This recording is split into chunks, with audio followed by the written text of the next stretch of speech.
will now be recorded. All right, we'll begin with the flag salute. I pledge allegiance to the flag of the United States of America and to the republic for which it stands, one nation under God, indivisible, with liberty and justice for all. Okay, welcome everybody to the December 11th Marion County Commission meeting. We begin with public comments. Do you see someone online? Do you have public comments?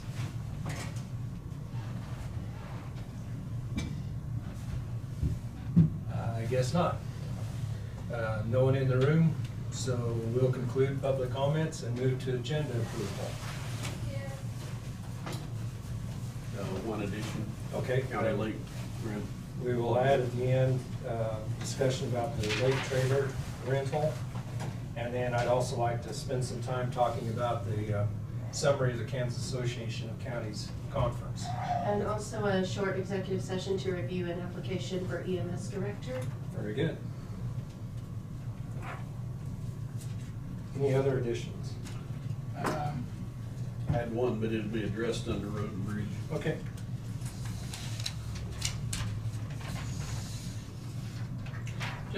Just like to review what the commission wishes on bidding process for projects that we're doing and things like that. Okay. Anything we do, not just what we're doing, but just any projects we do.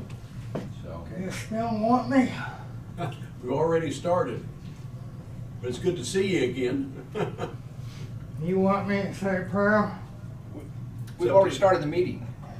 We're already into the meeting, Henry. Yeah, I understand. I heard that. Do you Okay. want me to say a prayer? Yeah, probably not since the meeting's already in session, Yeah. Oh, okay. Yeah. but thanks for Sorry, stopping. I was talking to my insurance man. I get it. Good to see you again. Have a great meeting. You too, bud. I Appreciate will. Merry Christmas to all of you. Come a little earlier and talk to us a little bit then, okay? Do what? Come a little earlier and talk to us. Make it ahead of the meeting, and we'll do that. All right. Okay.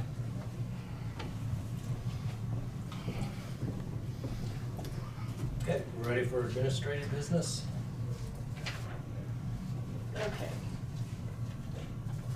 Sorry, I updated the commission packet slightly after I sent it to you because we had a new, an extra early check that was Okay. added, so I've got the updated packet on screen.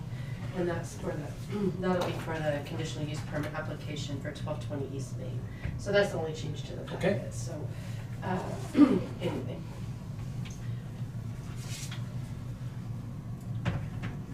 In your packet, you had some department revenue reports.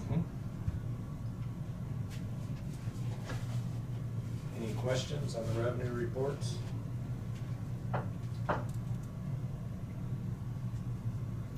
Okay. I do have a change order for today for the current year taxes. Okay.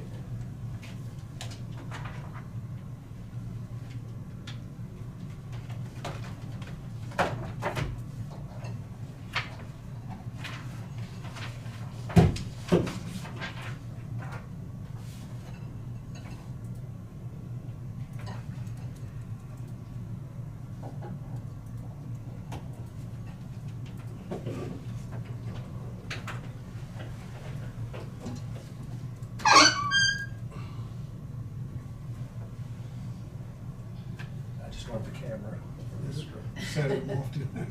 All the cameras swivel.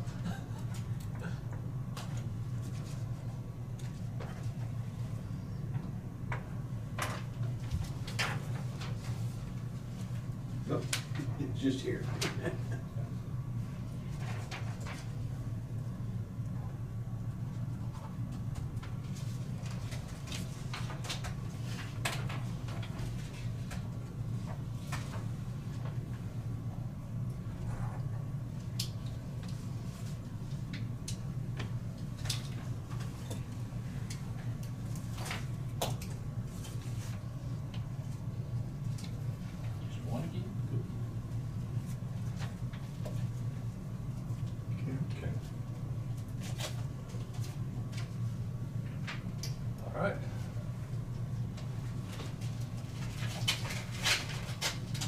In your packet, you have the commission minutes for December 4th, the special and regular meeting. Okay, commission has had a chance to review the minutes of the special meeting and the regular meeting for December 4th. Any corrections? If not, is there a motion to approve? I'll make that motion. Motion by Commissioner Crowfoot, is there a second? Second by Commissioner Becker. All those in favor say aye. Aye. All opposed say nay. Motion carried, 4 in favor, 1 abstain.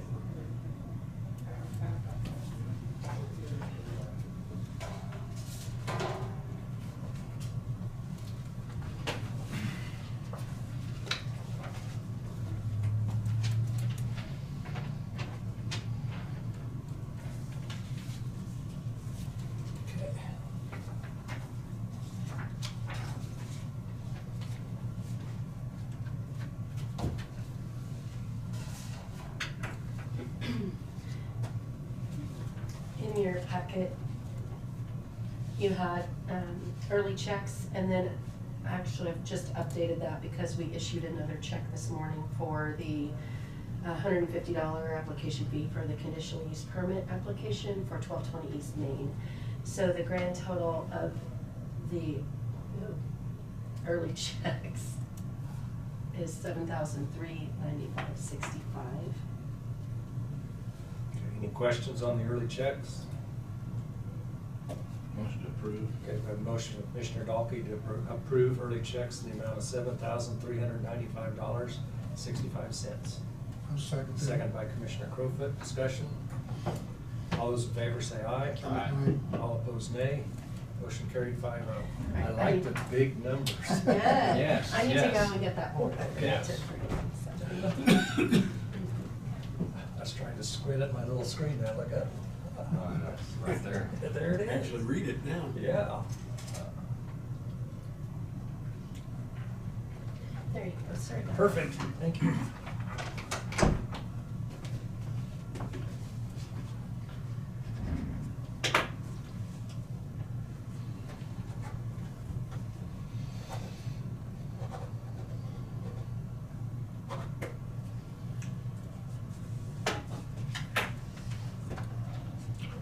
I zoomed that in really far, and I can't get it to go back out. Oh, well. It's the learning experience. Okay, I think it's good there.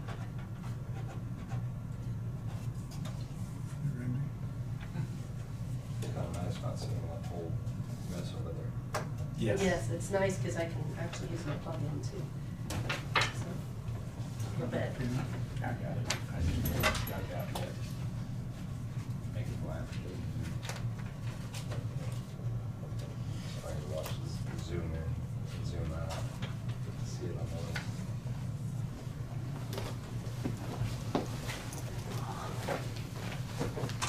Actually follow the clipboard around.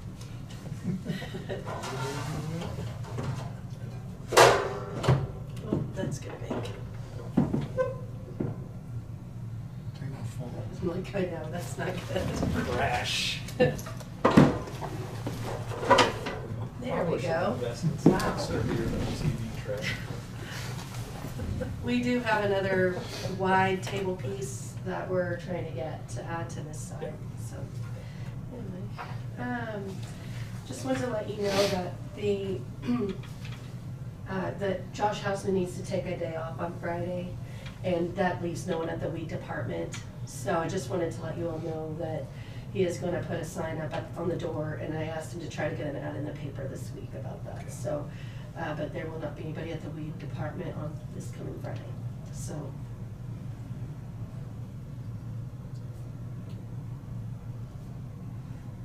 I do have a salary change.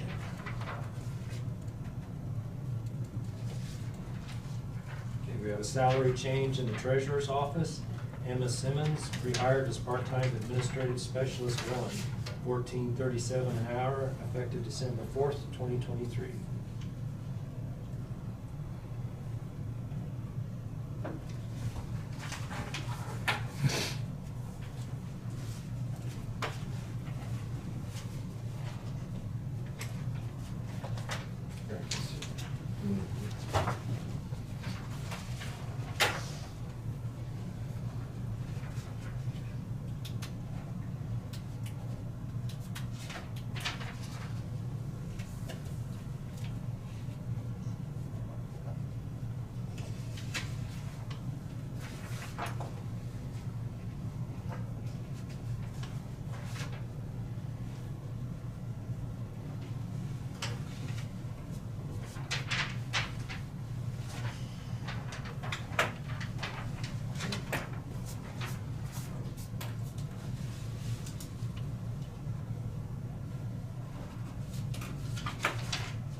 We had a few people that received, that should be receiving employee recognition, but we're not at the party. In the past, a lot of times we just distributed those out, but I wanted to see if the board wants to do anything different. Do you want me to bring people into a meeting, or are you okay with us just distributing? It's okay to distribute. Okay. We'll go with distribution. Okay, that sounds good. Thank you. I've updated signature cards with the change in the county treasurer. And so I just need chairman's signature on a few of these. It's highlighted Okay, here. thank you. We allow him to do that every once in a while.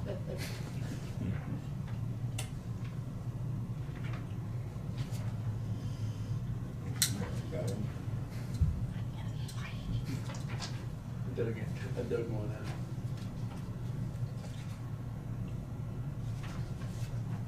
I'm just double checking, some of these have signatures on two sides, so I just wanna make sure.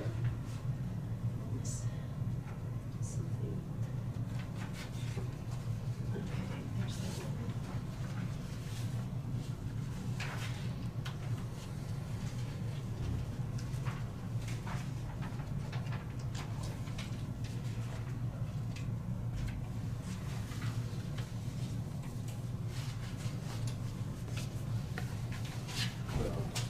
Do you see your line? Yes.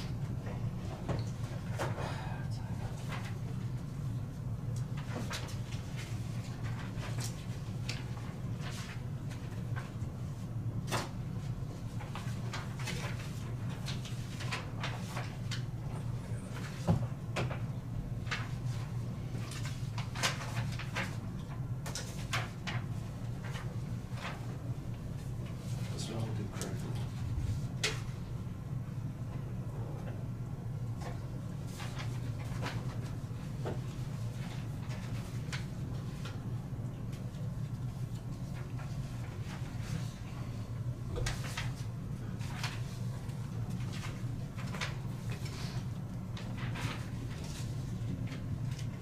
Sorry, these are all put together in different ways here. Everybody's got different form. Yeah.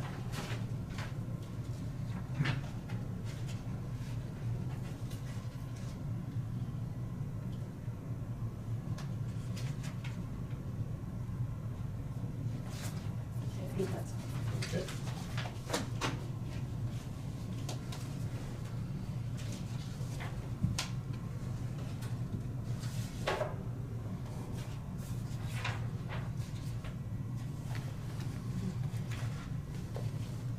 I think that is all for administrative. Okay. Very good. Well, Lou, welcome. Thank you. Thank you. Good afternoon. Well, I missed the last meeting that I was supposed to be at, so I feel like it's got a lot of stuff to report. All right, So, bring us up to date. okay. Well, we went through a Medicare successfully, so I was able to I actually took care of about 122 people during open enrollment. Wow. So I felt pretty good on that. I had good success with the pharmacies, Marion and Hillsborough, because they like to do their own drug comparison. And that saves time for me. So we had people bring in their drug comparison, and I only had one little lady that missed the guideline. She called me today and asked me what I found out. Well, come to find out, she would give me an incorrect phone number, but the plan she's on now, it works just fine. So she's happy with the plan. We're still having a lot of issues with Medicare fraud. So what we've been doing is educating people to, when you answer your phone, don't give out your Social Security number, your Medicare number, which they do. Several of these people have been doing that because the person on the other end says, this is Medicare and I want to make sure you have your new Medicare card. Can you verify your number? And they fall for it. So we're telling them that, and we're putting it in the newsletter, that Medicare will never call you. So it's just have to re-educate them. Medicare is never going to call you. And then when they do get in the line of Medicare fraud, they bring in their statements to me and we look it over and we verify that this is definitely fraud. So I help correct the paperwork and then we fax it back to Medicare or mail it. Faxing is a lot quicker. Just offhand, what kind of number in our county got to, Oh, boy. was taken by? A lot. I've had one person, just her herself, she was probably billed 10 times on COVID tests that she never ordered. She received them. So I talked to Medicare on that. And the companies they're coming out of, I mean, we're talking Texas, Minnesota, South Dakota.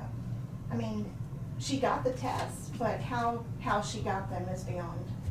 Okay, I'm talking Medicare. I mean, does anybody have? Well, this is Medicare. Okay, They get their, COVID test. No. yeah, they get their Medicare statement, and so we educate them. When you get that statement, you have to read that statement. Because, in fact, an example, just this last week, what is the name of the company? It sounds like a boutique, but it's not. It's actually they provide back braces, but the person that received 3 of these was never ordered. They've never had a back injury. So they're selling the Medicare numbers out there. And if people don't look at their statement, they're not paying for it, but yet Medicare is paying for it. But in the end, taxpayers are paying for it. So it's continuous educate. So, because a lot of times they don't even open the statement. I was guilty of that with my husband. I never opened his statements. Well, now I know why we do that. It's kind of scary when you do. It is. So, and then I had another gentleman who was ordered, this is not an exaggeration, the paperwork said 600 catheters within a 3-month period. He's never had an issue with that. So we were able to get that reported. Yeah, I'm glad you're doing that, because I've seen some of those statements.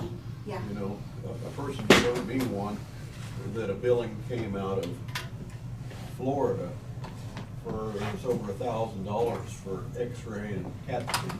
Yeah, and that's the first thing I tell them. No, Open the statement up and see if you recognize the name or the address. If it's somebody from Timbuktu, 90% of the time, it's gonna be a fraudulent charge. But Medicare can't fix it if they're not notified. So, transportation's been going well. Since the first of the year, we've transported nearly 300, we've taken the van out on trips, 390 trips since January. We've had so we're looking at about 3,200 miles for this year. We've had about $2,000 in contributions since January. So, and the people know it's a suggestive fee, and 99% of them do pay. And there's that 1% that may not pay something, but they do actually pay it at a different time. So, and the majority of the time we've been driving the smaller van, the caravan. Just FYI, you guys will be getting a notice in the mail from Flint Hills Department, Area on Agency. Doug Taylor, who is a member of Hillsborough, has stepped up. So we're gonna have 2 Marion County representatives for, let's see here, Flint Hill area. Let me see here. Doug Taylor volunteered to step up to be a north central Flint Hill area on an agency. Normally every county has 2. For years we've only had 1. So Doug Taylor stepped up. So you'll get something in the mail from them. I was just doing a courtesy, letting you know. The senior centers wanted me to thank the county commissioners for approving their mill levies that they've received this year. They've asked, and you guys have approved up to this date, $4,226.99, and they really appreciate that. And those monies have been going to Marion, Hillsborough, and Peabody. Social Security benefits have gone up by 3.2%, but Medicare premium has went up by 240, or up to 240, and the deductible's gone up too, so there's been not much of a raise for our seniors in Marion County. Commodities are gonna be distributed December the 20th at the center. A huge thank you to Marcy and Sharon. They've been helping us get extra people, and it has made a world of difference. The last time we did commodities, we had a full weightlifting team came in, huge difference. It took a lot of stress off of our volunteers, which are older people. We have the kids in the vehicles putting in the items, and then Ministerial Alliance has stepped up, and they are helping the Marion Senior Center box and distribute the food to the vehicles coming around. So no errors this past time. It was actually wonderful. Linnell said that's the first time it's gone off without a hitch in a very long time. So we feel good for that. We're working on our newsletter right now. We're planning on distributing it on Monday. Linnell, we've been watching her hours with Cherry. She's staying within her ballpark. So she's been taking time off so that she doesn't go over the 99.9. She's a huge asset to the department. I don't know how I would do the job without Linnell. She just, it's pretty good. We are going, our office is going to be closed on the 29th of August, or December. Linnell's taking off, but I'm taking off as well. So we'll make sure we get something on the phone, posted on the doors so that people know we're not in. And then I've been asked over and over again if I was going to do taxes this year, this coming year. Well, I have to go through VITA, which is a Volunteer Income Tax Assistant. So it's a program through United Way out of Wichita. So I have to take some courses, which they're working on that now. I do have a workshop to go to with Dickinson County at Chase County Courthouse, so I'll be going to that. But I have to take a test, I have to be certified before I can do taxes. So as of right now, I've been telling people I don't know. So it's kind of open-ended. But the homestead, we've had a lot of phone calls on the homestead, so we are going to be doing that. And with that, I think I'm done. I don't know if I missed anything, but I was trying to get everything shoved in. Very good. Had a busy time. It's been very well. All those months sitting in there trying to figure out what to do, reading Medicare, it kind of worked. It clicked. So that part feels good. That's good. And there were issues with Medicare Advantage. I wasn't comfortable answering a lot of the questions, so we actually have some Medicare Advantage brokers here within Marion County. So I was able to distribute those people to, the people I knew, because I wanted them to get the right answers. So, and I know Medicare Advantage is not beneficial for Marion County because we're a rural area, but the people understand the terms, network. It helped a lot of people. That's important. So, Any questions for Lou? I think it's always good to let the public know actually what you're doing down there. Yeah. Just like Medicare, some people can't relate, well, they have somebody in the senior center, the county doesn't Yeah. have somebody with Medicare, Yeah. Social Security, whatever that is. yeah, and gosh, I think I've signed up 7 people since I've been here on actual Medicare and Social Security. So, and then we do a lot of, I think I've had 10 people with that I've signed up with CanCare. So, that's been huge too, so. Since they require you to do all of that online, there are still people out there that don't have computers. No, and they're very intimidated by the Yeah. computers, so I just tell them to come on in and we'll figure it out. And they get so much mail, and so a lot of times I bring in, it's trash, but they don't know it is, so I'll shred it for them. They just want to know they don't need to do anything with it. That's what they're concerned about. Well, thank you again for helping so many Yes. people. Yes, And thank it's you. absolutely critical service for so many of our seniors. And I want to thank you guys for our party Saturday night. Good. That was wonderful. Good. I bawled the whole time. It was terrible. I mean, it was good. I just, you know, like Tina said, there was a message behind it, and Yes. apparently I got the message. Yeah. It was beautiful. Yes, it's a very powerful message. Yes, it was. And it ties directly into what you do. You help Yes, people. I know, and I think that's what hit me the most, is Yeah. because, I mean, I have a gentleman that comes in all the time, you got any food?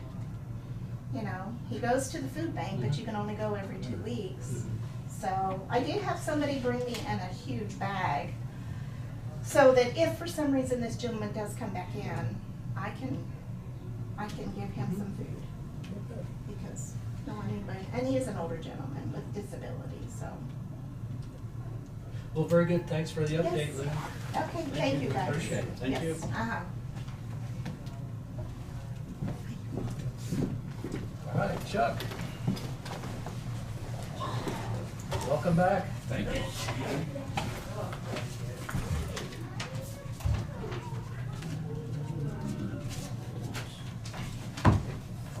Take one, pass it down.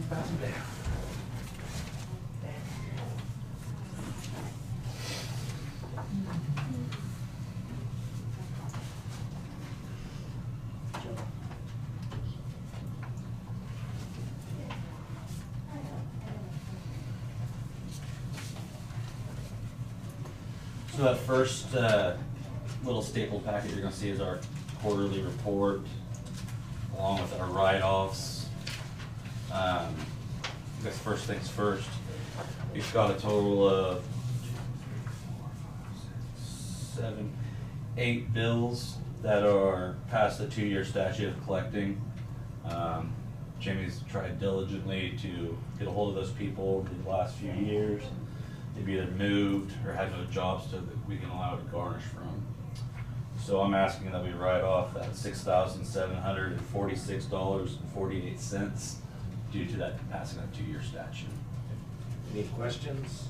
That's not too bad compared to what we normally charge off. I'd make a motion to charge off $6,746.48, the old accounts. Okay, we have a motion by Commissioner Becker. Is there a second? Second by Commissioner Dahlke. Discussion? All those in favor say aye. Aye. All opposed say nay.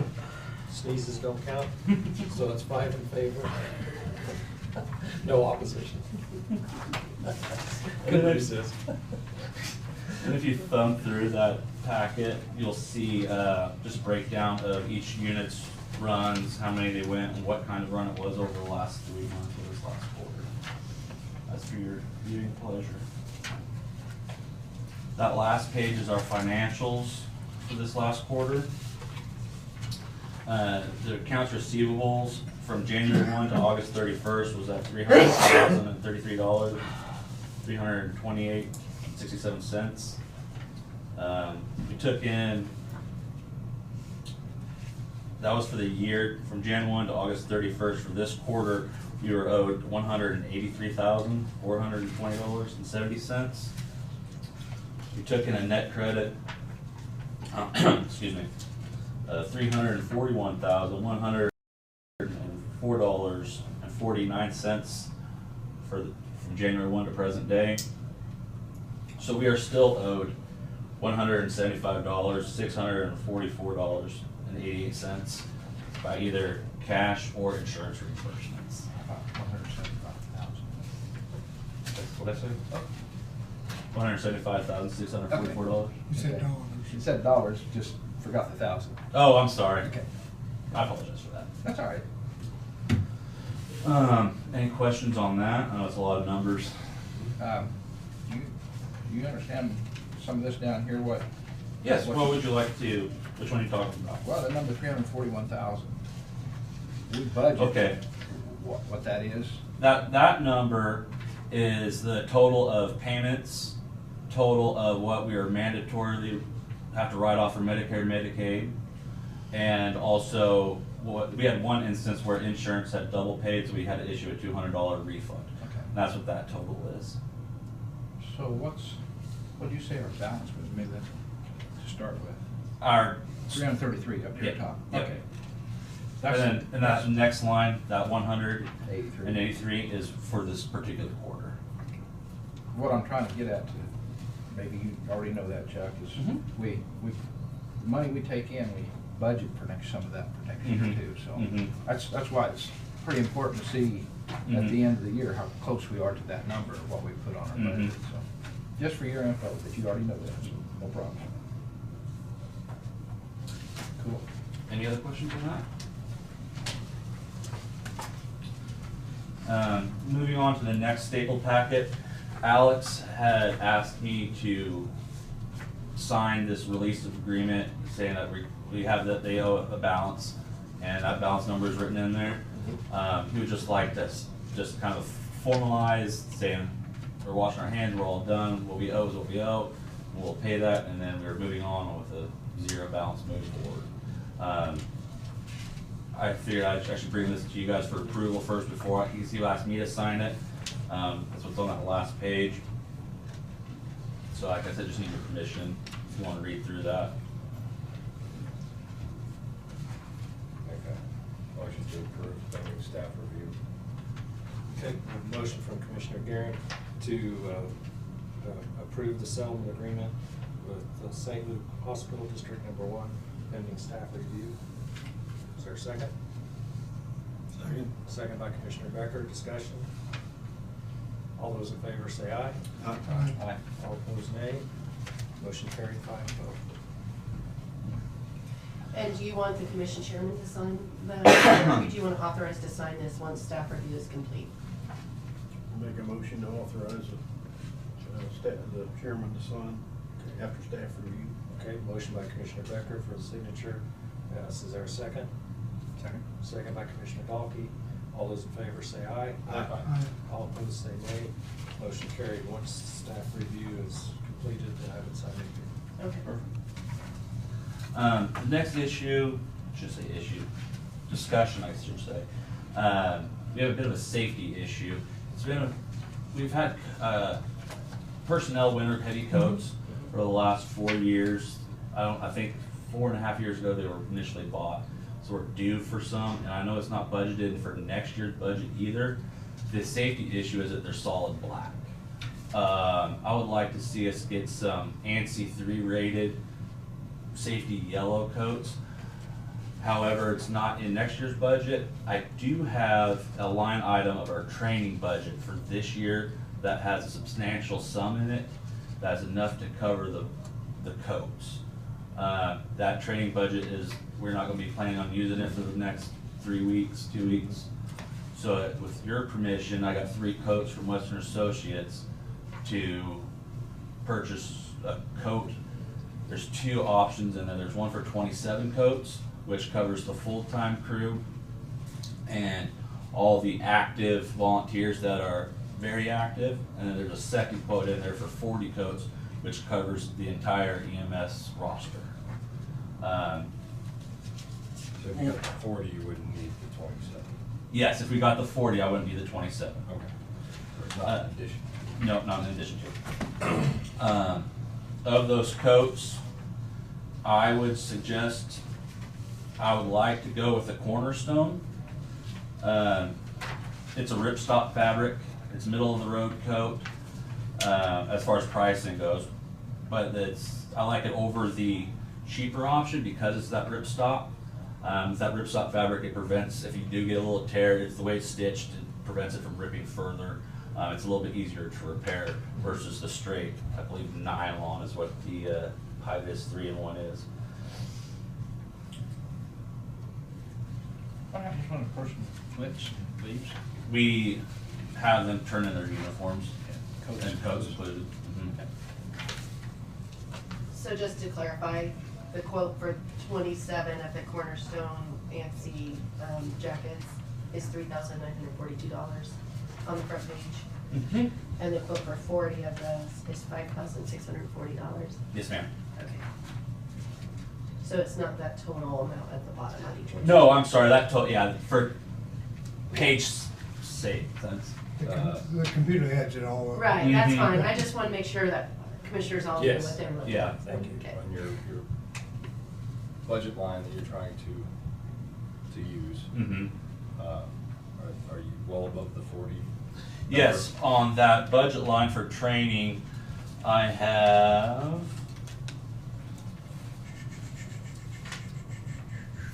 I thought I wrote it down.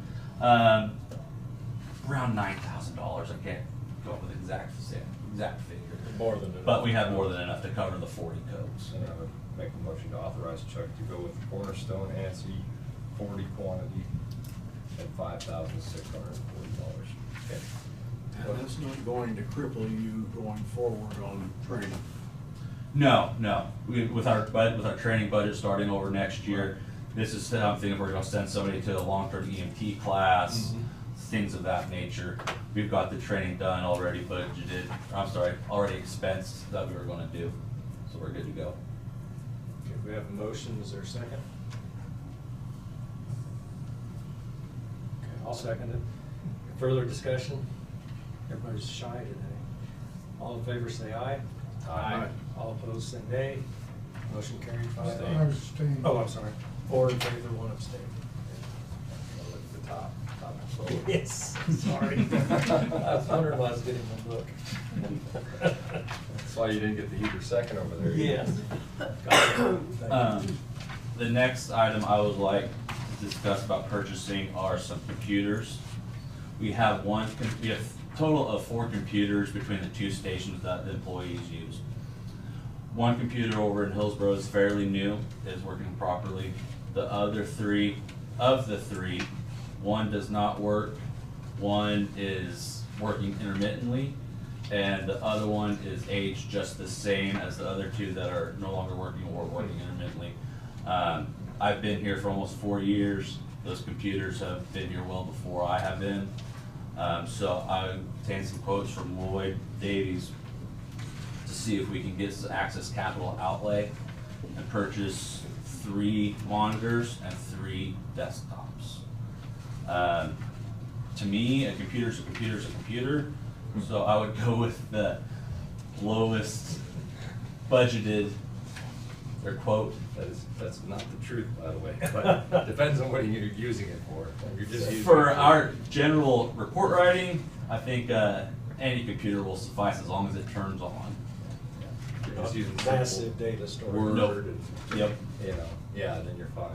And as long as Lloyd's, I mean, he's on them together, so. Yeah, we went through a pretty significant Q&A, and these were his 3 recommendations for the desktops, and then the monitor, he just gave 1 quote. He said that's the best deal going on right now, and that will suffice for the 3 desktops. Now, these quotes are for individuals, so we'd have to times that by 3. On the And I- monitor and whichever Mhm. recommendation. So I would say that the 3 monitors come to $329.19, and the Dell, which is the cheapest option, comes to $3,015.36. Got a question. Yes, sir. Could you use 2 monitors on each computer? I mean, what, are you having to move the screens around? Are you Make it utilizing equal. 1 monitor at a time, or would it be Yes. beneficial to throw for referencing to 1 monitor? You can get We an do it in a email. lot of office settings. I've got it, most of my people Mhm. have dual monitors, that's what he's getting at. No, we just needed 1 single monitor for what we are using these computers It for. would help speed up the processing. Mhm. Question. No. Thank you. That's roughly 3,000. Do you have a total? 300? I have I can come up with one real quick. I got total numbers for monitor individually and for desktop individually.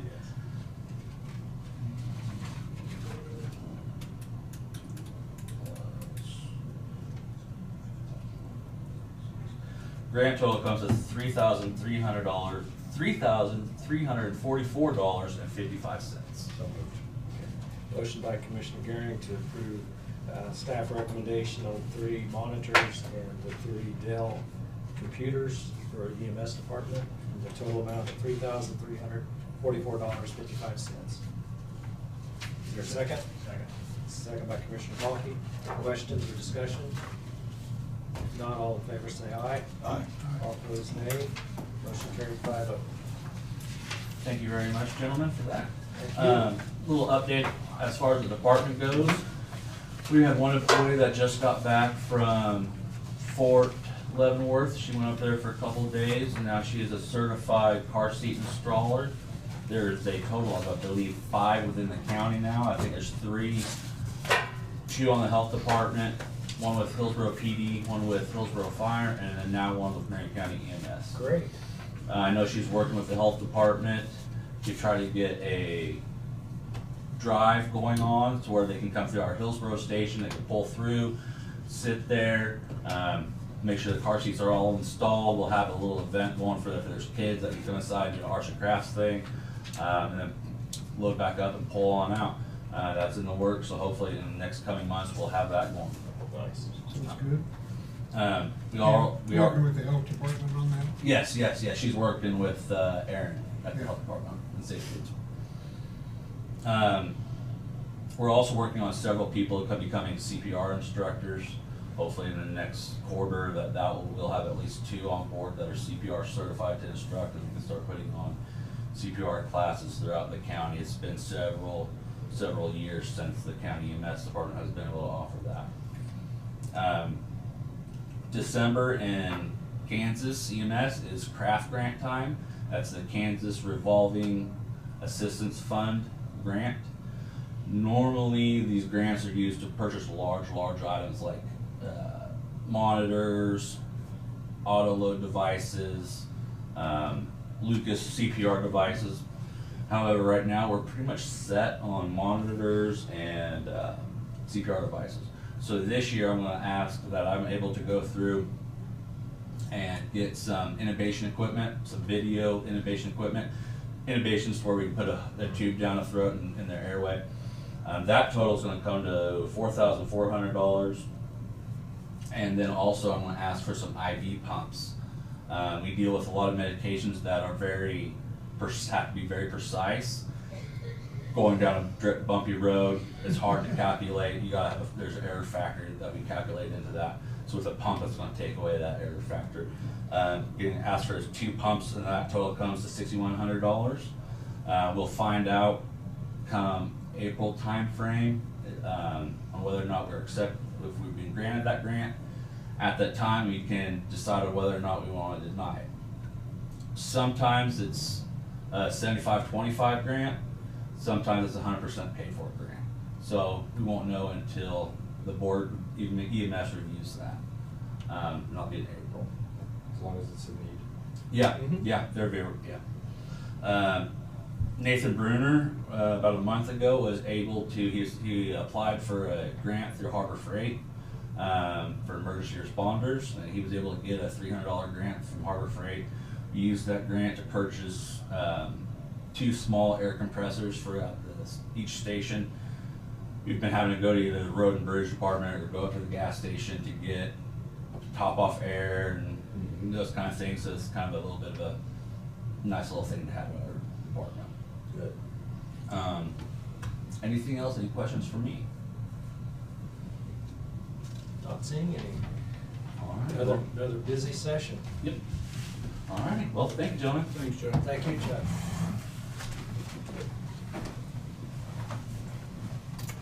Check what this folder's got. You can recycle it. Yep, I will. There you go. Do this is it. Just want to let you collect. I will. Thank you, sir.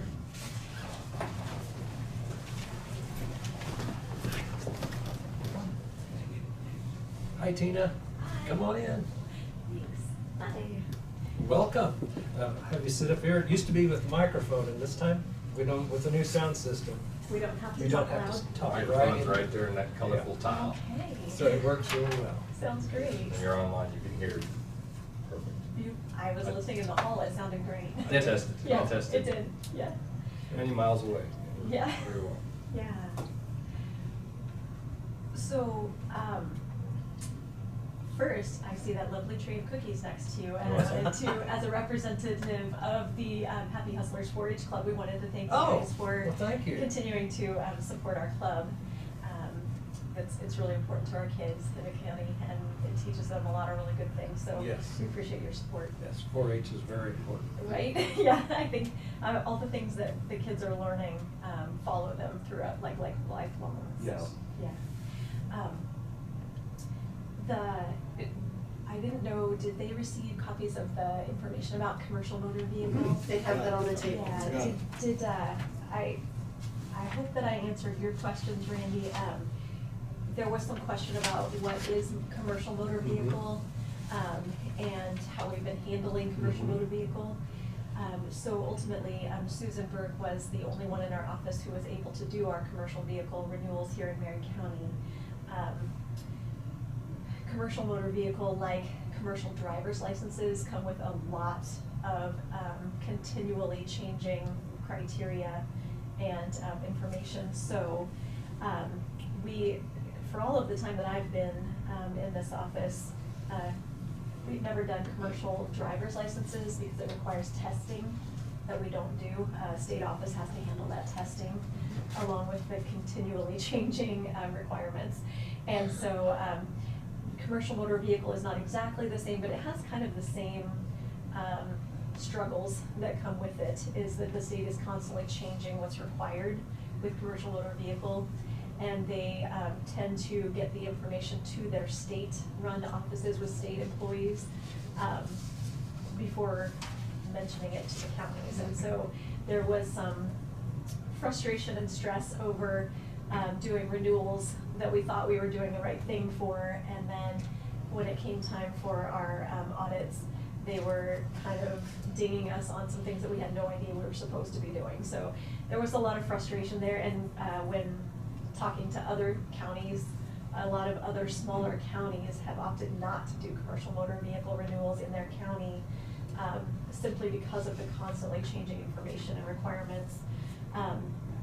We do have several surrounding counties who, during this time when Susan was ill and not with us, they offered to allow us to send our people to. So McPherson County was extremely helpful. They do a lot of commercial vehicle there.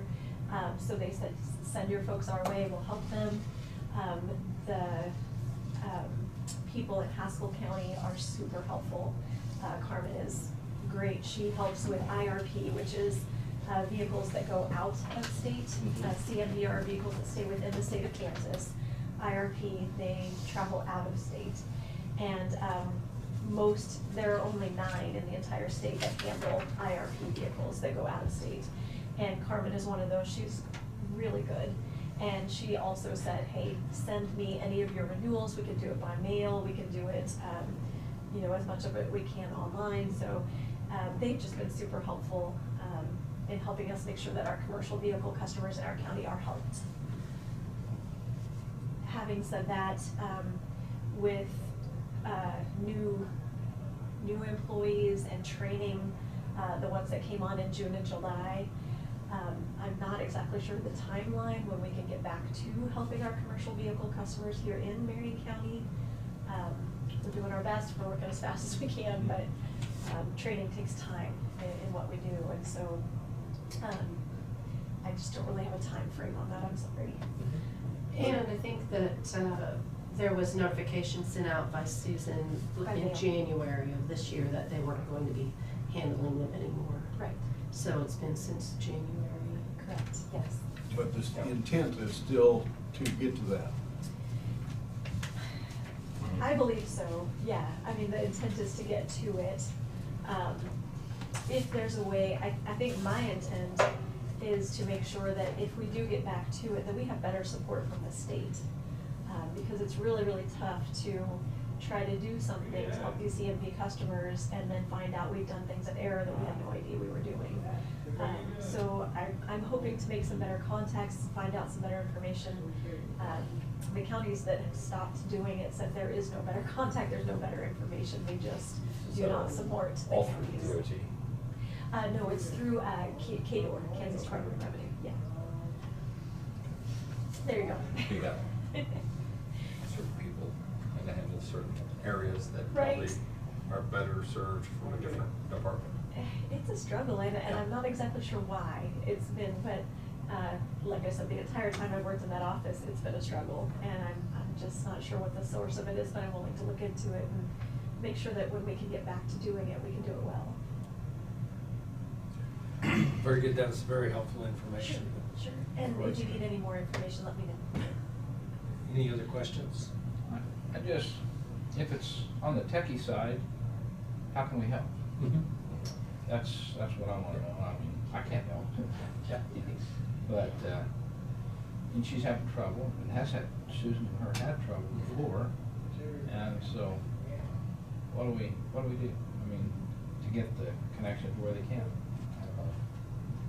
If the state is struggling to provide that training, provide that resource, there isn't much we can do. Yeah, it sounds like the issue's more on their end than ours. The only thing we could do is probably contact reps and say, hey, we're having an issue. Anybody you can bark at to help streamline this for us. But the whole state's got an issue.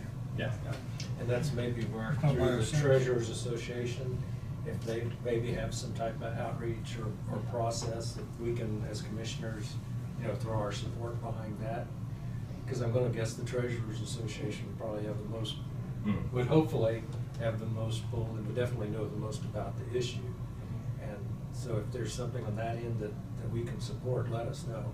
Will do, yeah. Let's go.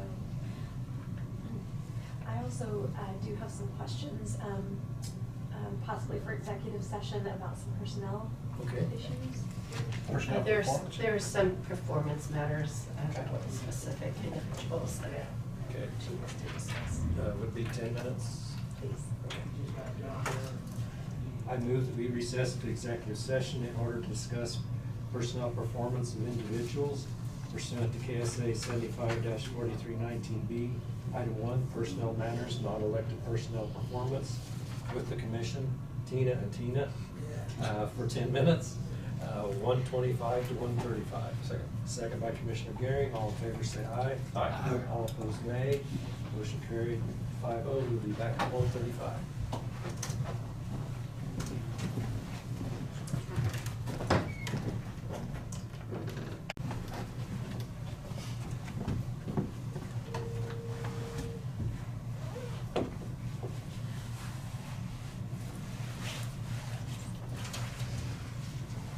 And I'll go get that resolution. This conference will now be recorded. Okay, we're out of executive session, no decisions made. Sharon, Tina is getting a resolution to present to the board. While she's getting that, I just want to congratulate Tina for our new treasurer. You stepped into some difficult times, and we appreciate everything you're doing and your staff, and everybody pulling together. Because there's especially right now, there's a tremendous workload. And we appreciate the strides that you and your staff are making. Okay, this is resolution 2023-21. Okay. I would move to approve resolution 2023-21, participation in and authorize signage for the state of Kansas Municipal Investment Pool. Second. Okay, second by Commissioner Gehring. Discussion or questions? Do you need to state who will be on there? Oh, you can, it's on the resolution. Okay, I can read the resolution. Whereas the undersigned is a municipality, the depositor defined in KSA 12-1675 is amended from time to time as funds on hand in excess of current needs. Whereas the best interest depositor and its habits to invest funds in investments that yield a favorable rate of return, providing necessary liquidity and protection of principal. Whereas the Pooled Money Investment Board operates the municipal investment pool, a public funds investment pool pursuant to Chapter 254, 1996 Session Laws, Kansas. Therefore, be it resolved, the municipality designated below approves the establishment of an account in its name in the municipal investment pool. Purpose of transitioning funds for investment, subject to participation policy adopted by the board, and the municipality acknowledges and received a current copy of such participation policy. depositor's taxpayer identification. That the following individuals whose signatures appear below are officers or employees of the depositor, and each is hereby authorized to transfer funds and are authorized to withdraw funds from time to time. Those listed being Tina, the treasurer, Tina, the clerk, Julie, the deputy treasurer. Notice should be provided following contact. This resolution and authorization shall continue in full force until amended or revoked, and hereby adopted by a depositor at regular meeting December 11th, and asking for a signature by the chair. Cool. Okay, was there a second? I seconded it already, but Questions? is there any reason why Ashley should be the deputy on there? We could do that. Just trustworthy people. Sure. Just making sure if an event takes place, Sure. people ride together And sometimes. that's It why the happens. clerk is actually on it, because I don't do anything with it. But I was the point of continuum, because Right. when Janine left and Susan came on, there was no ability to do anything there And if I wasn't on it. If we don't need a clerk deputy on there, I'm just saying, it doesn't make any sense. Right. Would you recommend adding? We can do that now or in the Later, future. okay. yeah. We can wait till the future. I'll keep a second. We'll just keep on moving. Okay. We have a motion. Yeah, it's not an issue, it's just I had to really squish it a bit on. There's no room for other There's no signatures. more room, and I'm going to a second page. That's what it's about. Nah, you know. That's real true. We got the tree hugging happening. I know he read Julie, but. Yeah, it does say Julia, correct? Yes, Julie, I'm Good. sorry. No, we That's call okay. her Julie as well, but legally. It is So Julia. we wanted to make Yes, sure. with an A. Okay. Yeah. Okay. Other questions or discussion? All in favor, say aye. Aye. All opposed, say nay. Motion carried 5-0.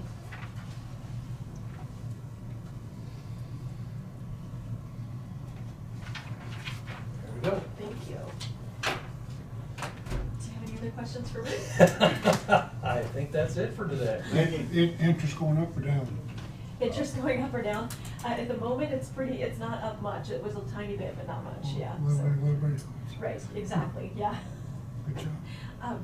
I should say too, we are, as of the first of the year, our working bank will change. So right now, we're at Central National Bank. As of the first of the year, we'll be back to Tampa State Bank at the first of the year. We have had some struggle in that, when people write their checks, checks are almost a bygone thing, but we get a lot of them where we do. So when people write their checks, there's two places that you can write the amount, in the numerical section in the little box and in the written out section on the line. Legally, banks have to accept the amount that's written out on the line of the check. And let me tell you, there's a lot of people that miswrite that amount. Really? Central National Bank is a stickler. And so if we have a $160,000 tax batch and we're running through stacks and stacks of checks, if the written amount is incorrect and we miss it, even though we receipted taxes for that amount, that the person wrote in the numerical and that they intended, that matched up with the statements that they sent us, it was the matching amount, they will reduce our deposit by that amount. Sometimes they'll call us, sometimes we just see it in the bank, so that has been a struggle. We do have two different people looking. We're adding now through that whole stack of checks by the written amount, going back, adding it again by the numerical amount, again, to try to make sure we don't miss somebody's miswritten check, because if they did miswrite it before we post the batch, we can take it out, delete their receipt, write them a letter, give them a call, say, hey, we need you to replace your check. If we miss it and it gets to the bank, that's a bigger struggle. We have to go back in and unpay their tax until they can get us a replacement check. It is time consuming and it is a struggle. So you're trying to reconcile before you need to reconcile. Right. I was able to talk with Tampa State Bank today and confirm with them. We've never had this struggle. Generally in the past, if we write accepted for and the amount that we accepted it for that matched their numerical amount, which we have also backed up to match the tax statements they gave us, it matched. Then Tampa State Bank said that they would accept it for that if we could compare and say that we did see that these were the tax statements they sent us. this is the total amount, this is the correct amount that they wrote in the numerical, but they missed a word or misspelled something or did something wrong in the written. If we wrote on there accepted for and put that on the check, that they would accept it for the amount that the customer intended. So it will be a little bit less of a struggle after the first of the year, I believe, but we're gonna have to come up with a solution because it will cycle back around.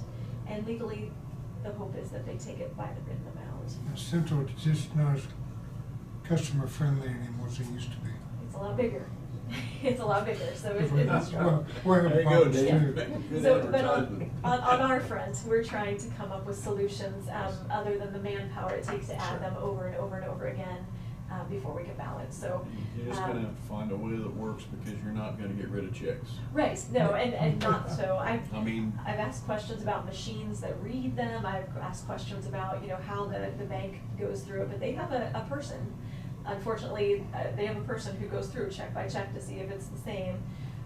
We do the same, but we've also got customers flooding in our door Yes. and also getting the buckets and buckets of mail, so it does take manpower probably is the answer, but it's tough, it really is. So we're looking at that in the future to find a better way, I hope, to do that. Yes. And one part of her statement is so true.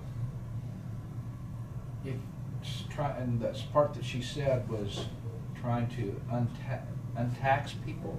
Unpay the tax. Unpay the tax. Yeah, we had it receipted, it was paid for the amount that they sent Yeah. to us.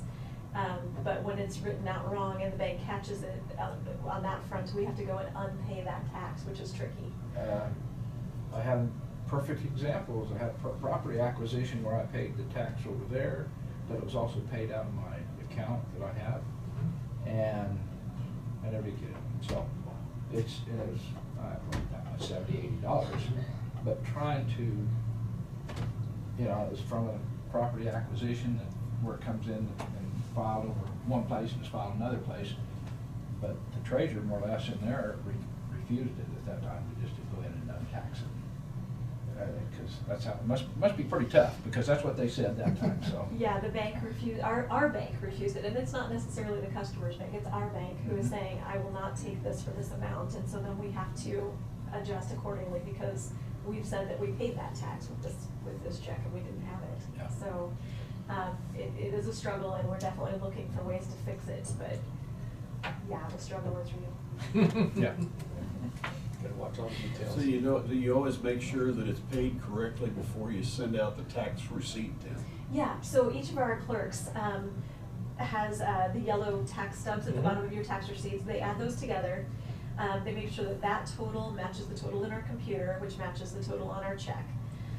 But we're cranking through those as fast as we possibly can get through them. We're supposed to be looking on that written line to make sure the written is the same as the Yeah. numerical, but It's just a sometimes it gets matter of missed. mindset and training. Yeah, and sometimes, as hard as you look, you can sometimes miss one. Your and- mind sees something different than what you Yeah. read, I mean. Yeah, the person thought that they read it, the way it was new read printed, but it did not. And then it goes a second check, when we're posting those batches. Julie or myself, when we're posting the batches, again, goes through and adds that entire stack of checks, once by the written amount, once by the numerical, and hopefully they match. That's where we've caught a lot of problems, but not all. But the one that came through Friday, none of us caught it, but the bank said, no, that we're not gonna accept it for that, so. Well, more checks coming up until the 20th. Up until the 20th, and yeah, postmarked on Everybody the remember, 20th. thank Don't it on the forget. 20th. Yeah, yeah, true. All right. But thank you very much. Yes, thank you, Yeah. Tina. Thank you. I wrote the checks for everything. Got my stack to bring in Monday. And wrote the checks for the commercial property yet. All my residential pasture. Hello, Steve. Chump change. Hello. Ain't nothing. People pay commercial tax once. Tom. Howdy. There ain't nothing to rank about with federal taxes.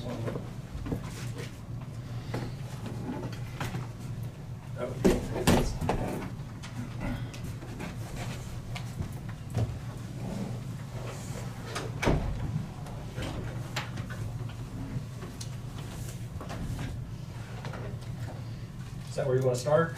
Yes, sir. All right. So we had equipment bids. There's copies of them if you wanna hand. Oh, yeah, thank you.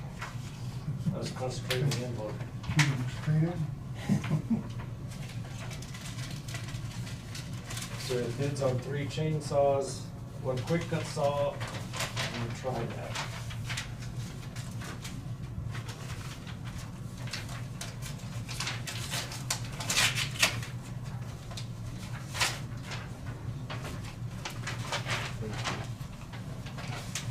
Okay, first bid was from Prairie Land, John Deere. The total amount, $3,308.55.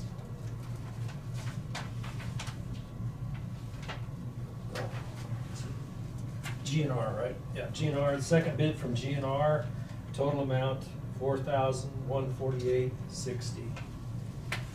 That's about, Is that on the same type chainsaw? Haven't seen it, he just opened the envelopes. that's why I passed them around for you guys to do the dump. You do the checking like in the treasurer's office. I just opened and read the total at the bottom line. You just try to stick with one brand, that way everything's uniform. Well, if you're gonna use it for a full day, you want the gas powered still too. If you're just gonna jump out a piece of equipment, go knock off a limb here or there, it might start messing the battery ones. Yeah.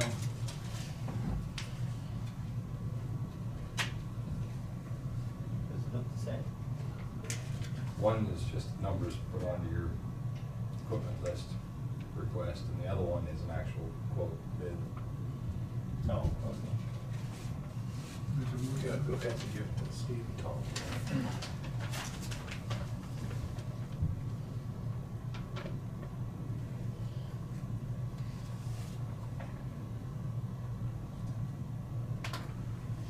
I'd go ahead and make a motion to go with Prairie Land pending staff review on the current low bid. Okay, we have a motion from Commissioner Gearing, accept the low bid from Prairie Land. Is there a second? Second by Commissioner Dahlke. All those in favor say aye. Aye. All opposed say nay. Motion carried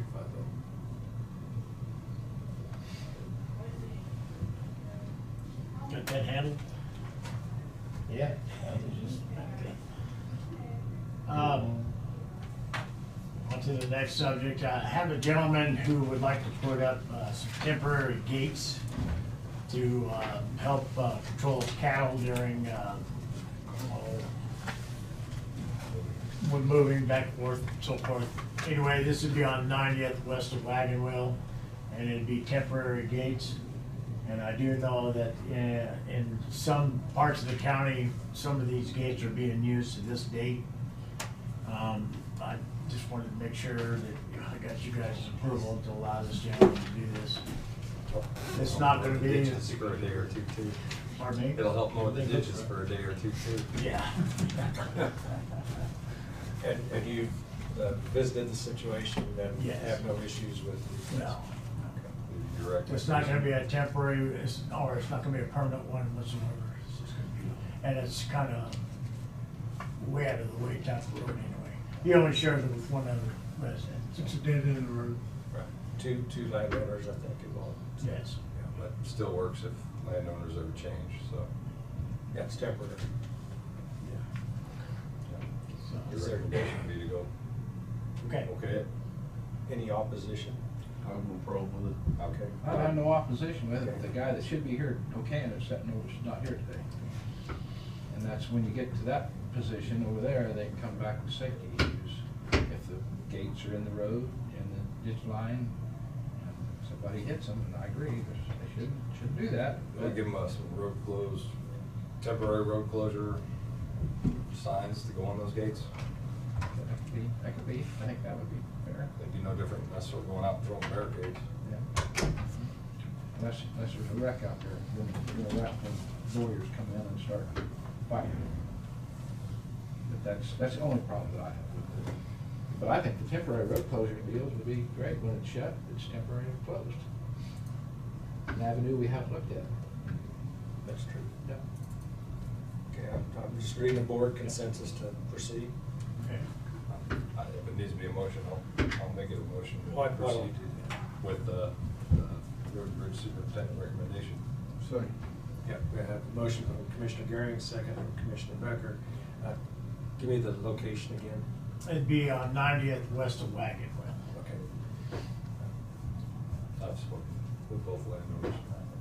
It's a good deal. I just want to be sure that if it ever changed hands, you never see a problem with it. Is there any reason why we shouldn't have that? If they were gonna use that gate system, when they would get an approval, in case it was somebody other than who currently owns the ground, to go ahead and approve to close it for this week every year, or, Oh, I don't know. because otherwise they're just closing it whenever they feel like, Right, but they're the only ones that use it. Right. which isn't an issue right now, but I'm just No. trying to think. If the land changes hands. Out there. No, I mean, for now, until it becomes an issue, I'd just leave it alone, but if it becomes an issue, then it's gonna require Well, they come back. Approval. Come back to Steve if that becomes an issue. And from what I understand too, you were concerned about the gates are actually gonna be pivoting off the fence line. Oh, They're not gonna intrude or be on our right of way or anything like that. okay. Will be the See, ditch. that's a whole different deal. Yes. Right. Yes, that's a good deal. Okay. Yes. Okay, other discussion or questions? If not, all in favor say aye. Aye. All opposed say nay. Motion carried 5-0. I'm glad you suggested we take formal action. Thank you. Okay, at this point, guys, we've kind of tabled it before. We've had a discussion briefly about this a little bit last week when we talked about approving gray rock. But anyway, I'd like to talk a little bit about converting a dirt road into a rock road for, how would I say, non-resident people or people that do not live or occupy that mile or drive that mile. Pretty much mainly I would consider it for a business, cattle feed, a lot, I don't know, oil tank battery type deal. So I guess the big thing is kind of discuss that a little bit and see what you guys feel about that. At this point in time, we've got 3 people that are interested in Rocket Road. One gentleman would like to have us haul the rock and he would pay for the rock. Another gentleman would like to get permission to haul the rock and pay for the rock and take care of everything. As long as you don't push in the ditch. Yeah. That's what they always say. As long as you don't push in the ditch. And then the third one is, we've brought a section of this mile in the past, and he's paid, from what I understand, he's paid for it in the past, and now he would like to have some more rock on this portion of the road. So you got a full spectrum. Considered a dirt road. We Right. have one that's willing to pay for everything. And I'm just asking for the board, it was kind of nice when I was out at the lake. I mean, I had something in black and white, as it was a resolution for Yes. all these rules and so forth. Asked about that about 2 years ago. So- Right, and it was kind of nice that, okay, hey, but it's right here in black and white. Yes. If you have any questions, you need to approach the board and then a decision needs to be made. And I guess that's what I'm kind of asking you guys to help me come up with a decision as far as rocking these roads that are considered dirt. Yes. And I guess the big thing is, what do we consider a dirt road? I mean, that would be our starting point, don't you think? Mhm. I mean, One that would take a immediate repair after a rain. yeah. That is a dirt road. Applies to some properties. Yeah, no, I'm not talking about a soaking rain, I'm talking about just a simple Yes, rain, yes. and then that road needs Yes. construction work. When I first started on the commission, we had the same situation where a road to a feedlot had been rocked at one time. And we didn't do anything more with it. But, after it got to the point where that individual could not get to his cattle, the precedent had kind of been set. And we kind of went back and forth on it. You remember that, Randy? Kind of went back and forth for a while, but, we did end up going back and putting some rock on there. If I remember right, I think we hauled it, didn't we? Yeah. But, with more and more people asking for that, if they want it rocked and they're willing to pay for it, You know, it takes our trucks off of important things they need to be doing if they wanna get it. I mean, if they wanna just have it bought and hauled, that's a little bit different situation, I think.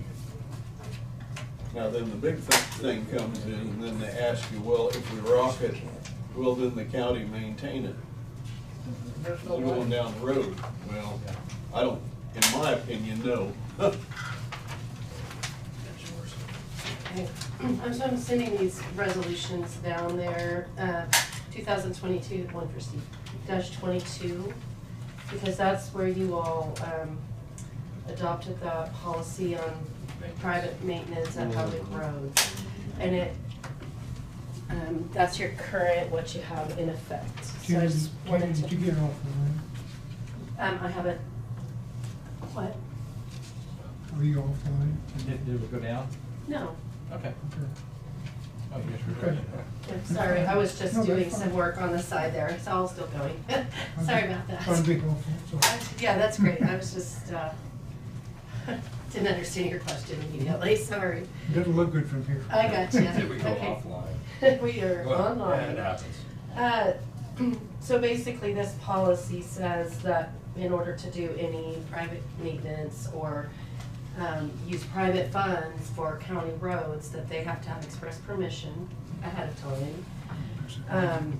Except for minor landscaping, like mowing ditches and things like that, you guys remember? And then, the, right, and then that, the county is held harmless for, any liability.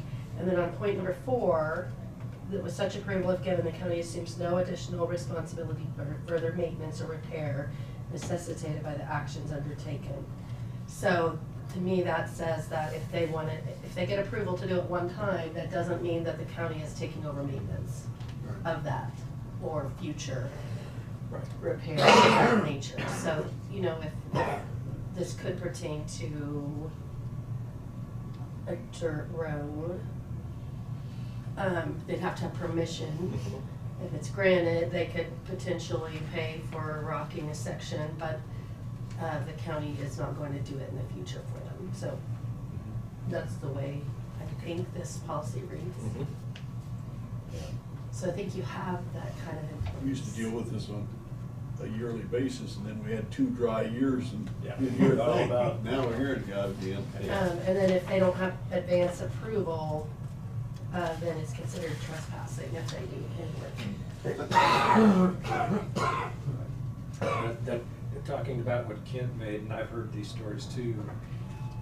40 years ago, the landowner made an agreement with the county, and the county was, but of course, there's no paperwork, Right. there's no signed agreement. But moving forward, I don't think the county really wants to get into that liability of maintaining those roads. I don't believe so either. So I guess what I'm hearing from our policy that we've set is the direction we still want to go. If they want to do it at their expense with road and bridge permission and meeting their requirements, that they can do that. I mean, does that I sound think like? that's the only way we can cover it and cover Right. the whole situation. This resolution was set for basically our residences.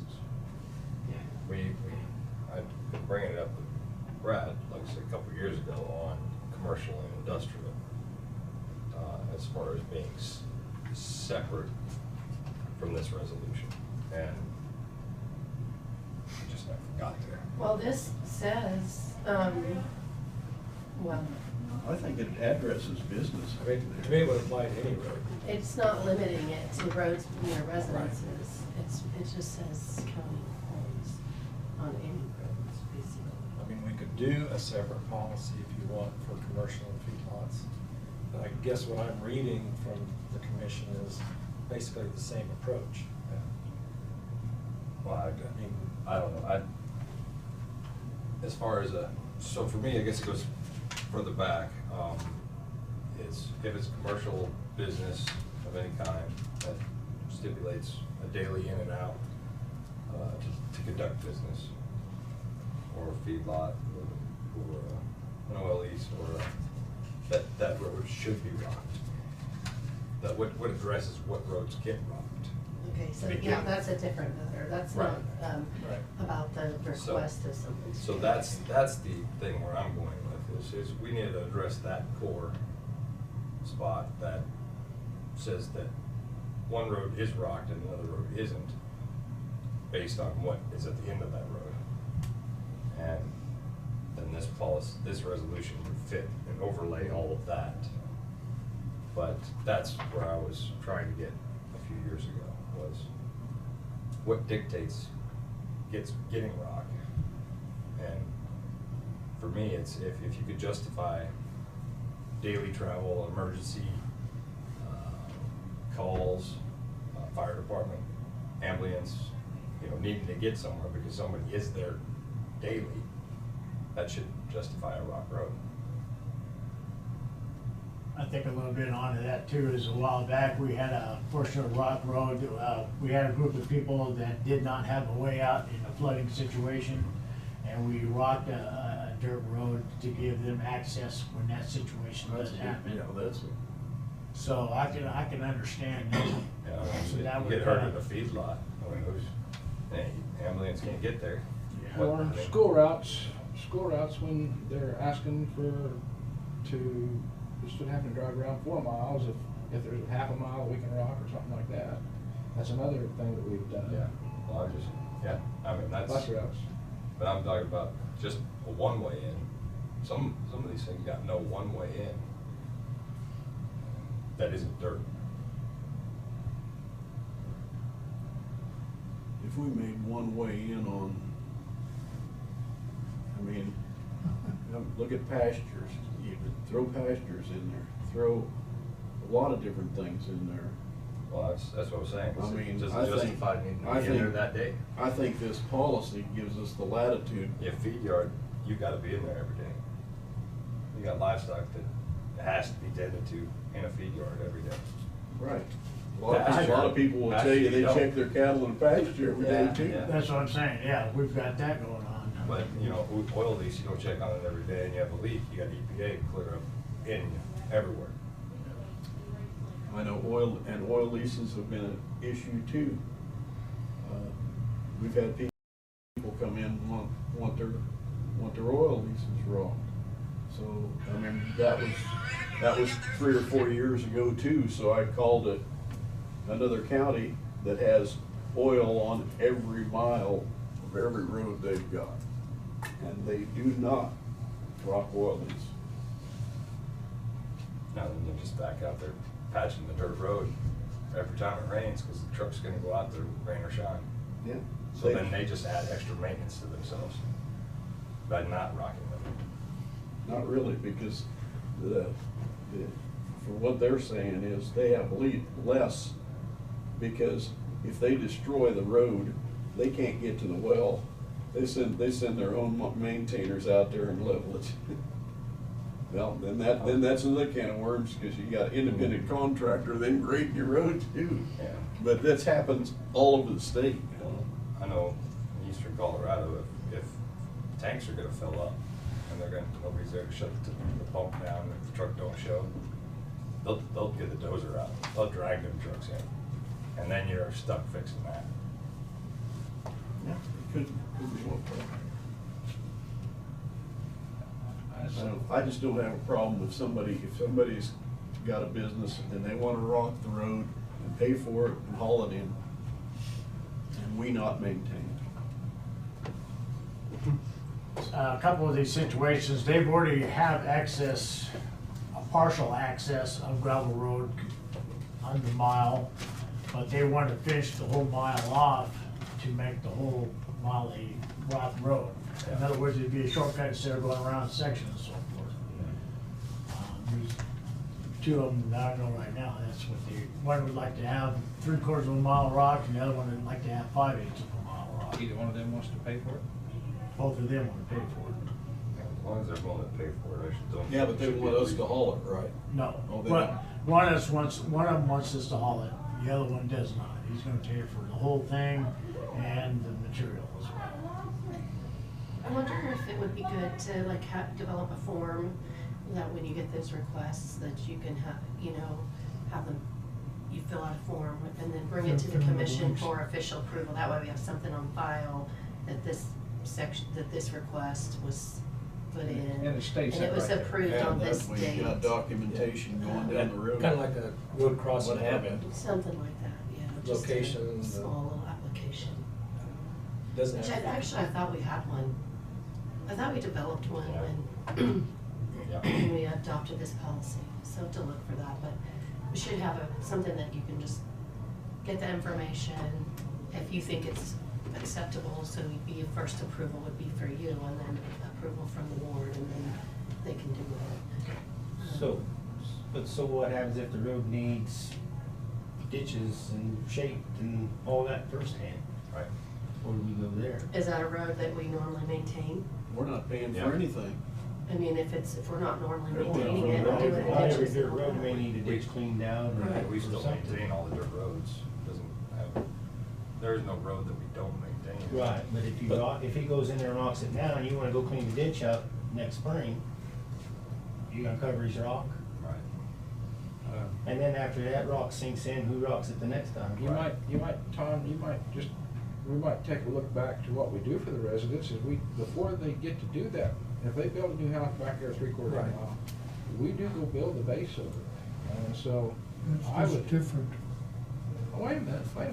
I'm just saying, what about this? If they're gonna take care of it, and they're gonna pay for the rock and haul it and stuff like that, maybe the county should build a base for them, so that they got a base to go off of. Well, I mean, at our convenience. Now, if they want it tomorrow, we can't do that. Right. But, Well, how about if they come in and want rock, do we make it mandatory that the only thing put down is base rock? I talked to one guy and he said, well, that's what I ought to put down anyway. Right, but I was referring to get some ditches, what Tom's referring to. I know, yeah, I Get the understand what drainage. you're saying. Get ahead of it, make sure Right. the ditches and I mean, everything are and ready then for the too, rock. if he rocks it the first time, and we have to rock it afterwards, if we cut the right drainage and everything else, that rock's gonna last longer anyway. That's exactly right. Well, and this So, I policy mean- wouldn't require us to rock it afterward. Yeah. The way we have it, they No, would. they Well, that's what I'm They saying, always we have- better make sure that's clear that, Yeah. once you rock it, If you keep back up here, Logan, are we talking about going to a new house that's Well, that's- off the road, or are we talking going to a feedlot? Well, that's what I just said, either or, because we're doing it for a resident, We have to Steve. provide a road to And residents. I think if, I think, this is just my opinion, but the feedlot, residents, oil lease, all should be treated the same. and They all pay taxes, they all have in and out. Then what about your crop fields Yeah, I want- and I pastures? want- You're gonna add a new layer. yeah, And then how are you gonna pay for it? yeah, I'm a little different than Joan on that, because I know what some people want, but if there's people nice enough to pay for some of this and do some of this for their business, I don't mind spending our time, if we have the time in 30 days or 60 days, when that paper comes in and you say, I can build that road maybe in 60, maybe 90 days, you're gonna have to be the judge of that, to get a base built, whether it be dirt base or whatever, pull the ditches so it can drain. That may take a lot of money just to do that, I mean, in some places, and then they come in and pay for the rock on top of it. I think we all end up with a better project that way than just going out and dumping rock on it. I don't know. Feedlots considered commercial. But then you're gonna have to make choices, because Yeah. some of those roads they use have no ditches. Pay ag tax. The road's down We here, don't pay commercial ditches tax. are up here, the fence is in our right of way, then you open up a whole new They say can the of oil worms. lease pays commercial tax. Yeah, that- We got Pays more miles than and a miles section. and miles of that stuff. One lease pays more than a section of tax. I was told the other day that we replaced a half-mile of fence in the western part of the county that we should have never done, so. Why? The fence was in the county right away. No, it wasn't. I don't know, I've had 3 people tell me that they guarantee it was. That fence was there for 100 freaking years, and they moved it 3 feet back. All right, let's bring it back Yeah, to, we're not worried about let's bring it back to the topic on the table, and it's just the rock. But whatever we come up with, this guy has to make Yes. that decision Yes. to bring it to us or even allow it. Yes. And And what are you telling me, Steve? What do you think? Well, at this point, I know the one place, which would be in this other part of the county, we've already rebuilt the road already. Okay. We've already established ditches and so forth, culverts and all that good stuff, so it is a good candidate for the rock. That should be the leading thing on everything. You determine whether it's a good candidate for the rock before it can even get to this point. Okay, I mean, yeah, okay, so here, where do we go from here? Do we go ahead and say, okay, yeah, we'll go ahead and allow you to purchase the rock and haul the rock? Or are we gonna say, we'll take care of the base, you take care of the top coat? I mean, I think you'd have to probably inspect it first to see if it's gonna have to have some drainage. Well, I think what they're referring to as base is just get the shape. Just to oh, get shape. you're not talking about No, rock. not No, talking about no, rock. no, I'm just talking about the base. Just shaping the road. Okay. Shaping the road. So, okay. Okay. All right, now we're on the same page. Yeah. You're thinking dollar signs. You've all been, day. you've been sticking on this rock deal. I'm not there. I just want the base We're done just before shaping, then. we're just shaping the road. Thank you. That's Yeah. explains that Got you on the right settles track. me a little bit. Okay. So that's what I'm- Well, I think if you had that On- documentation, and then you can always look back. On that piece of paper that she was talking about, you say, I've got this piece of paper here, here's what you see, that we will, within 90 days or 120 days, if the weather permitting, we will get a crown or a shape for the road that's permissible, and then you can take over from there. And they have to sign that they're gonna pay for the, whether, now, that's not telling us whether we're gonna haul the rock or whether they're gonna pay for everything. That's yet to be determined, the way I understand it yet, so. Yeah, I'd like to find that out. I mean, Yeah. if somebody wants to do And I think this. if the county holds the rock, then we bill them for that. Yeah, they have to pay us for hauling. Gotta treat everybody equal. You can't haul for some, not haul for others. So what do we do Sure. on residents? We shape the road, they That's what pay we for the do. base rock, right? That's what we've been They doing. pay for the first rocking, yeah. But the residential roads, once they're rocked, we continue to rock We them. maintain it too. We got, But commercial, we do not. yeah. We got a plan for residential. I look at growth and taxes that come with growth and certain things. Well, I think it might be helpful to verify with the appraiser's office whether feedlots, what falls under the commercial and what falls under ag or other classification. Well, I just go back to a certain individual that's been well-known over the last 4 or 5 years. And he wants it, his road to his feedlot, he wants it better than what I ever thought I could have one when I lived in the country. And so, I can't build a road that good and pay for that out of the county tax dollars. So I So have to there have could a. be some sort of a base level that the county does. And Yeah, something. anything above and beyond that, they have to pay. Yeah. Yeah, I could agree with that, right? Yeah. Without a doubt. I just don't wanna sink in the road when I'm trying to get somewhere And I understand that too. I mean, I'm after a sprinkle. So, to get back to Steve's question where we started, can we come up with an agreement to at least accept when a landowner approaches Road and Bridge, asks for an application, they pay for all the gravel and we make no commitment for future gravel? Correct. And which is actually our current policy, right? Right. We need to put the hauling situation in there Okay, somewhere. and then, because that was the first one said they pay for everything. But then to come back to the fairness issue, if they want the county to haul it, oh, you could probably turn around and just get a contractor and then build them for the work. Yeah, I mean, we can hire a contractor and then build them on top of the gravel that's being purchased as well.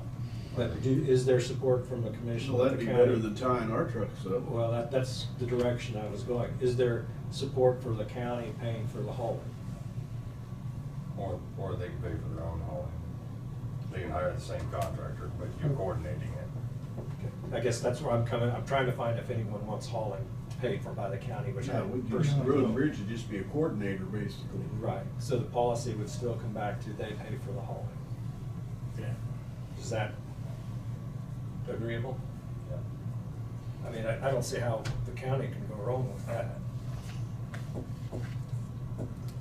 then again, as far as the responsibility after the first initial load, that's back to this Yep. resolution. Yep. If it needs to be re-rocked, then they're responsible to re-rock. But we still need to maintain it as if we were wanting it to preserve it like it was our rock. Right. But there is those people that, you and I both know, Johnny, that don't want you, just, I think the people that was in here that said it there the last meeting, and said, just stay off of our rock. Yeah, if they put down hard rock. No, I mean, if the maintainer goes over it, well, this is supposed to be a rock road anyway, so it doesn't matter how much dirt or rock I push off in the ditch. That needs to not happen. Yeah. Yeah. And with this last snow, there was some areas that we did have some rock roads that, some of it ended up in the ditch. And if we were to do this. 900 miles But- of snow, get it off the road. I think if more snow you can get off, if you lose a little gravel, you're gonna lose less gravel throwing in the ditch than you are soaking it in the road and pounding it down. You lose a lot more here. Can you hold a blader or grader operator when that snow's that deep? Can you hold him grader responsible? I But mean, I don't know that I'm good enough. I think if he gets, the more he gets off, the drier quicker. Well, And I think a little road gravel in the ditch isn't all that When bad. it's that deep, My it's hard to opinion. even stay on the road. Yeah, if it's staying on the road, soaks it up. If it's you don't fine, yeah. keep speed, you don't knock it off the road. Okay. The grader just. do we have a policy come November 1st that most of our, we don't, and I don't think we do have a policy that November 1st, we don't have no windrows on the side of the road with rock? I don't know if there's a policy, but they've been told in past years that's been, That's what I'm saying is all rock should be spread by November 1st and middle of November on the road. Not, when you leave a pile over here and the snow boys come along. There's no way. There's no way that that they can't not Right. have rock over there. Yeah, I don't know, I've heard it so many different ways that I'm Well, not we've had a professional. general rule about if you do have a windrow, it's on one side. You're right. Oh, but- Or lose Yeah. it. Okay, see, I didn't. Or Yeah. lose it. Yeah, you generally try to keep it on the north side of the road. The thing that always made the East-west. most sense to me was if you had windrow, it was only during harvest seasons. So the trucks don't pound it away. And then the rest of the year, you don't have a windrow. It all depends on these dry conditions. If you ever Yeah. wanted your rock out on the road, period. This summer, no. 'Cause it just goes to dust. You don't have just one. When you keep that windrow out there, so when you're expecting rain or snow in the next couple of days, that's when you bring your windrow out and lay it across the road, establish your ground. It rains, traffic beats that rock down in the road. Once it dries back up again, and you got a lot of rocks popping, then you windrow it back and save it for another rainy day. I mean, that's kind of our policy.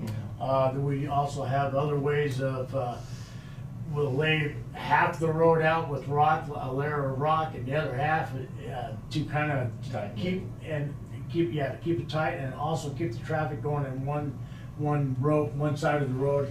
Move your traffic. Yeah, you move your traffic over. Tight blade one half, spread it on the other half, next time do it the opposite way. Yeah. Plus then you can also cut small holes out, if you Yeah. tight blade one side, you keep the holes cut out, rather than trying to fill them with rock that flies out. Yeah. Thank you, Anyway. guys. Thank you both for that. That's more explanation than I've gotten the whole time I've sat in this chair. I've seen that in the past 30 years ago, in my time here. It's, a lot of the old timers, they tight blade one side, put a nice cut on it, feathered on the other side. Traffic moves over here, the next time you do it the opposite way, traffic moves over there. You're not always down the middle of the road with two tracks. Just that simple. Thank you. Just need to communicate it to all the sections. Okay, let's get back on topic. Yes, thank you. Yes. Okay, so, if someone comes and approaches me and says, hey, Steve, I'd like to rock half a mile road, such and such place. I would, first of all, I have them fill out an application stating the fact that they want this done. Then I would go and evaluate the particular area or project, whatever you would like to call it. And then at that time, I would send it back to you guys to look at it and approve it with my recommendation one way or the other. Then after that, if it is awarded, then that resident would be paying for the material plus the hauling. Whether they hire a contractor or not to haul it, or we hire a contractor. what about the type of rock that's being hauled? Am I gonna be making the decision of what type of rock that's gonna be put down the first time, or is that gonna be led up to the landowner since he's paying for that rock already? Give us some Base advice. rock, shouldn't it? Give us some advice. Well, to me, a freshly worked road, 3-inch rock is your best first, is your 3-inch clean would be your best. Then that should be that should just be a requirement, needs to be a 3-inch, but do you allow crushed concrete? Do you allow, what, you know, I'm thinking about the minimums. Most of the time, we don't have that worry. When somebody's willing to buy it, they're willing to buy premium. But there's gonna be somebody out there that wants to buy the cheapest thing possible. And what, And Headaches they're is that only gonna- gonna be wanting to, instead of 400, I would put anywhere from 400 to 300 tons of rock on a mile, per Mhm. mile, when you're establishing a base. If that would be the least amount. And it'd be the bigger rock, then after it gets beat down underground, then we come in with the surface rock and apply that on top. Not when I say we, the next person, whenever it gets beat down in. Now, some of those people aren't gonna like the 3-inch rock that goes down, Well, because it's they're gonna be going- driving on it.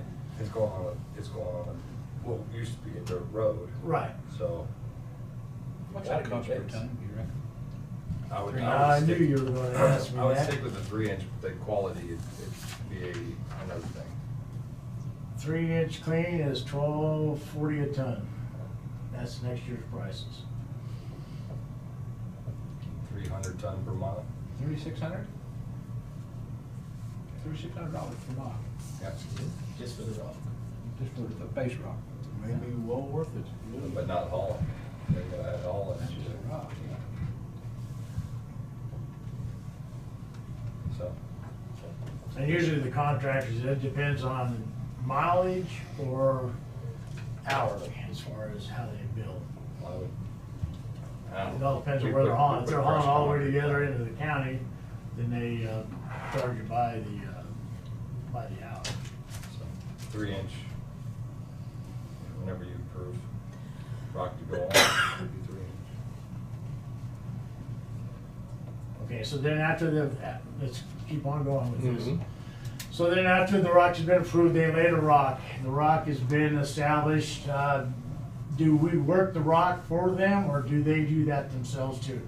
Because I know there's times where a contractor, or even us, when we haul the rock, sometimes we get it uneven, and it has to be bladed out to make it a nice, consistent surface. Well, that would be a judgment call, because we, even though we say we don't have any liability, we still do. So if there's a hump or a bump or something that needs to be addressed, we need to take care of it, but I wouldn't, per se, work the road. I would just make sure it's, Most people that are hauling to a feedlot have box blades, they can take care of it. but. Just need to make sure it's stretched up. That goes against the policy, so we'd have to, It's one of the things. we'd have to level it out. And I'm for that too, because Be done right. we'd that want way. something done right, so. Okay, so then we get the rock laid, we maintain the road and so forth like that, everything is all hunky-dory for a couple of years. Get a big rain, the rock disappears, the landowner has to purchase his own rock, and we do the whole thing all over again. Yeah. Depending on whether we put a surface rock on or another base rock or whatever. Right. Okay.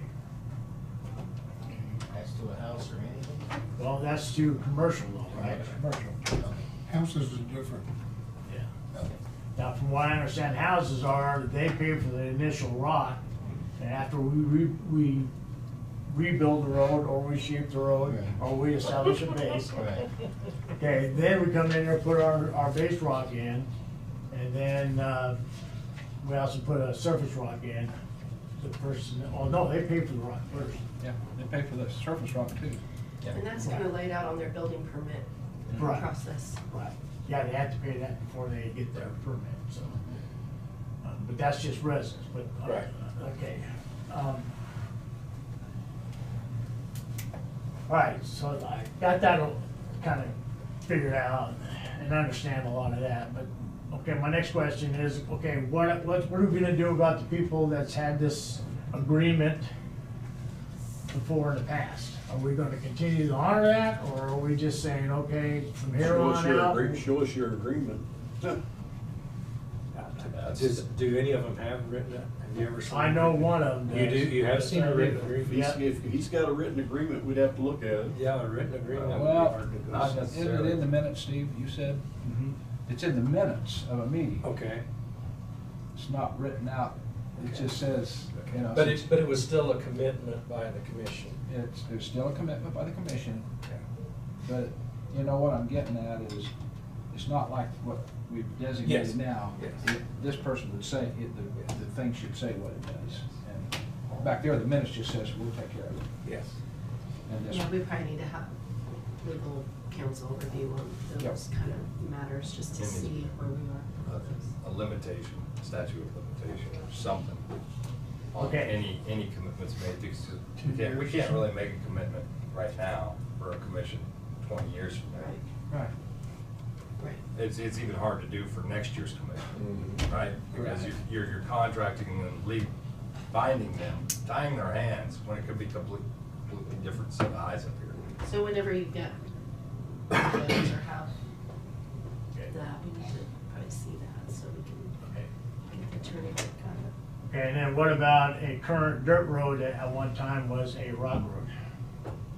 We had a resident lived on the house at that place and had a homestead there. They've all moved on, kids have moved on. Homestead's still there? The homestead's still there, but it's a vacant, I mean, no postage or anything goes there. Is that considered a dirt road now? We had one of those a couple of years ago, didn't we? Real estate, Over here east, I think. the We didn't provide the rock, new rock. Yeah, I'm trying to think. It was a vacated homestead that somebody was gonna take over and build a new home on. they're not. Then the new home rules takes over then. But then they have to pay for the rock. Yeah. Right. Yeah. We did. Okay. We had another, And once it goes back to the dirt, it stays dirt. Or just reset, but then be a new residence. yeah, it'd be, If they're building a new home, what if just a new home, or a house sits for 6 years, and then new people come in and live it? I think if it's been rocked in, if they didn't change nothing to redo the house or anything like that, they just moved in and say, hey, I'm here. be a determination on their building permit or their. They don't have no- building no other permit. building They're just permit. buying a place, Jimmy. Like I bought that one from you. Only it was on Blacktop Road already. I know, that's the reason why I look for certain things to be a certain way. And the reason why I'm asking you these guys, because those are the questions Sure. we're gonna be asking. Exactly. So Yeah. I just kinda like to hash that out. It's a nice way Having, to having all those. Yeah. Having all those things in writing as like policy documents and in a manual to where that we know, and it's not just scattered resolutions. That's what needs to happen, so you have that, and you can update the policy from time. Right, you know, one place to look, Right. right there it is. Right. Said nobody lived it for 5 years.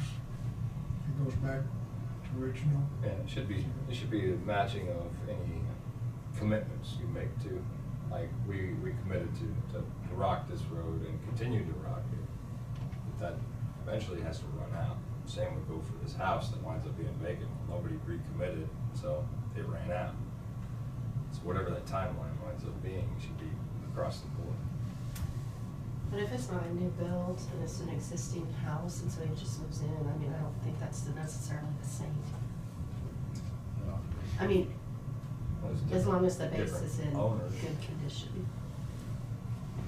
Yeah, that's another thing. That right there just was another day. What is that house set out there and it's, oh, we're living in it. Well, yeah, you are, but it don't, you know, we can see holes in the roofs. We got that in town in Peabody. We got utilities. We got utilities, we got everything out there, just don't have no rock on our road. I think we can all find some of those. Whatever right there. determines what your home is. I don't have an easy answer for you. No, there isn't really. It's almost a case by case. Have them put an application in and say, Yeah. pass the buck once. Let's see if the buck can handle it. Yeah. Instead of us putting it all on you, Yeah. you But give then- it, it's yeah, up to the commission. Whenever Come explain you your come across situation. a vacant home, then you bring it to us that basically, hey, this home has been vacant. 6 months now, a year now, we're not gonna continue to rock it. If nobody shows up to protest it, done deal. I think one of the biggest things that we use a gauge or a guide would be the postal service. Oh, there you go. If there's no mail going to that place for a certain period of time, then we consider it vacant. Yeah. But we've got some places where made a commitment north of the reservoir. That person actually lives in the city, but has the homestead out there, and we rock the road out there. Because they do have a house in the county, but to their farmstead, we rocked the road because they could have had a house out there, but they chose to live in the city. We've got that scenario, at least one place I know. But you just said something, mail route. I don't know that I can consider that because There's no mailbox there, I'm sure. Well- Because it's, there is one down in my area that is, the barn, or the workshop is there, the house is torn down, and that is his mailing address. And What about the guy that lives out there that picks up his mail in town? Yeah, the guy who has a post office box. Yeah. I guess we It all becomes a case by case yeah, issue. it almost has to be You can't, almost has to be a vacant house and then brought up here and be like, okay, we've reached out. that's what I There's say. nobody there, there's nobody there, there's nobody If you don't there. like making that decision, pass it up. Yeah. Fill out an application, send them up. there's some unique things around this county. Okay. Well, guys, that really gives, I don't know, we took a lot of time on this. It gives me something to go on here. I will look for that form for requests. We'll look for- at, I'll look at our office too. I Okay. know that there was something developed at the time. It definitely kind of pointed me in the right direction. Do we need to do a resolution, a vote on this, or is this something that we just kind of? I think it would be a good idea to. Create a everybody's policy looking at book. me, but Create a policy to book. work together to kind of create some basic kind of guidelines of what you've all talked about, and then put that into a format to where it can be adopted. And we can adopt that format then. Yeah. Yep. Yeah, so we create yeah. Book of policy Put as book. many things under that format as you can get, Steve. Well, But in the meantime, Yeah. I mean, in the meantime, what we have right now kind of is Mhm. okay for what current request you have, and then we can just make it better as we go. This is something in the future, and I'll bring it up now, though, just something to think about. The next topic I would like to discuss later on, probably after the holiday season, is culverts. I'd like to talk a little bit about that. There's kind of the same situation what we got going on with rock versus gravel roads, with lengths. That needs to be addressed. A lot of other things. Everything gets bigger. Everything always gets bigger, so culverts are always too narrow. But anyway, I don't want to dwell on that now. We'll just bring it up at a later time, but just something to kind of give you guys a heads up on that. I thought we had a policy on culverts. They got 30 feet, and then whatever extra footage they wanted, they had to buy. Be another one to look up. I know we did I not know that you all long ago. discussed it, but I don't know if you We ever did a actually formalized resolution it. or. That one was actually the one we did first, because it was easier. I thought we did. Yeah, it was easier than the others. I think it's there.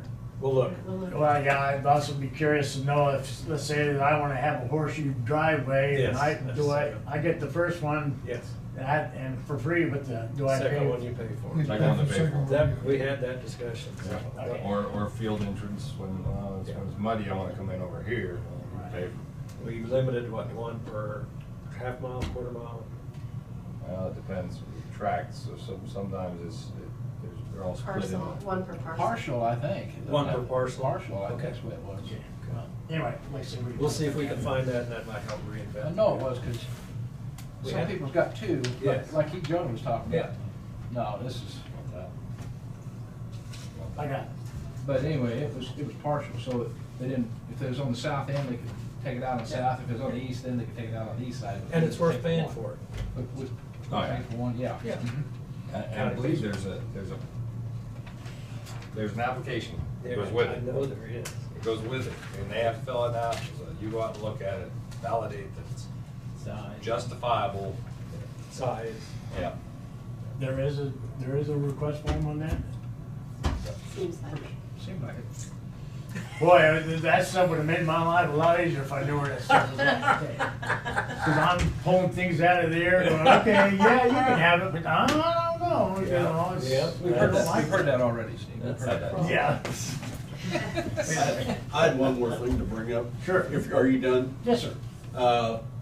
And I don't even know what our responsibility is, what KDOT, but, you know, we had a tragic accident out here on 190th last week. I hear rumor, I don't know, it's just rumor, that there's going to be a petition possibly coming to the county commission to install rumble strips out there. Where? Huh?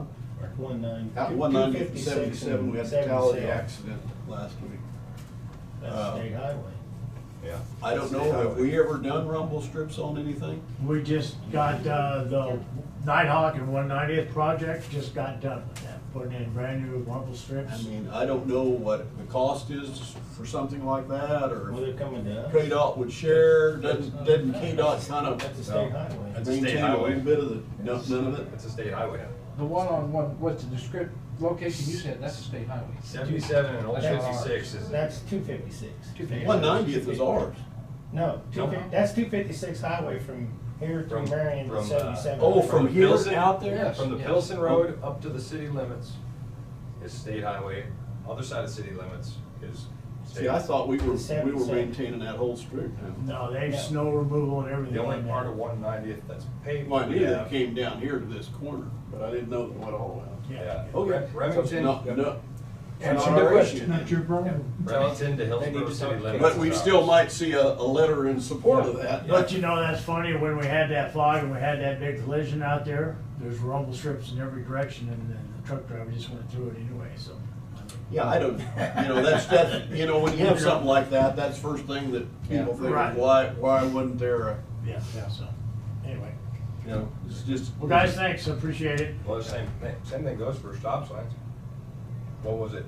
Even though 330th, that's ours, up there on K-15. But since the stop sign is right there on K-15, KDOT wouldn't let us change it to a bigger one or whatever. Right, because the stop sign going to a state Yeah. highway is actually still state property. State property. That sign is still the state's. So Even then the we stop want, ahead they sign want to hold farther us down the accountable states. for it, but we can't do anything. Yeah. Well, thank you, guys. This has been discussion long coming, and we've been round and round about it many times, but I think you helped us get to some answers today. And hopefully we can get it formalized a little better. But we do appreciate the people that have come forward and are willing to make investments in our lives. Yeah, it's kinda nice that they're asking instead of doing it this way. Yes. So, Yes.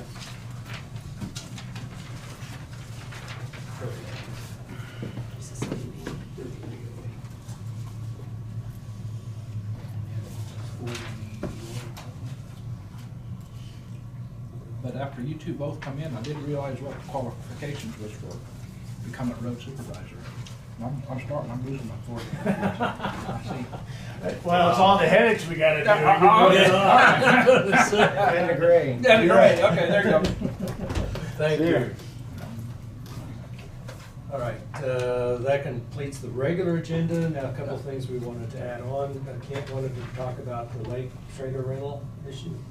Yeah, just to kind of circle back on that, you know, we already voted and instituted the new lot rent and appliance rent and all that. And if you'll remember back, I was in the camp of bringing those increases in on a 2 or 3 year term and then just unloading on them. That being said, I wonder if the commission would consider putting a 3-year freeze on those. At the 1800. We're already there.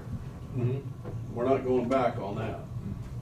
Can you state that just a little different, Kent? Because that person that come in, there was not a freeze, we would just hold him at that.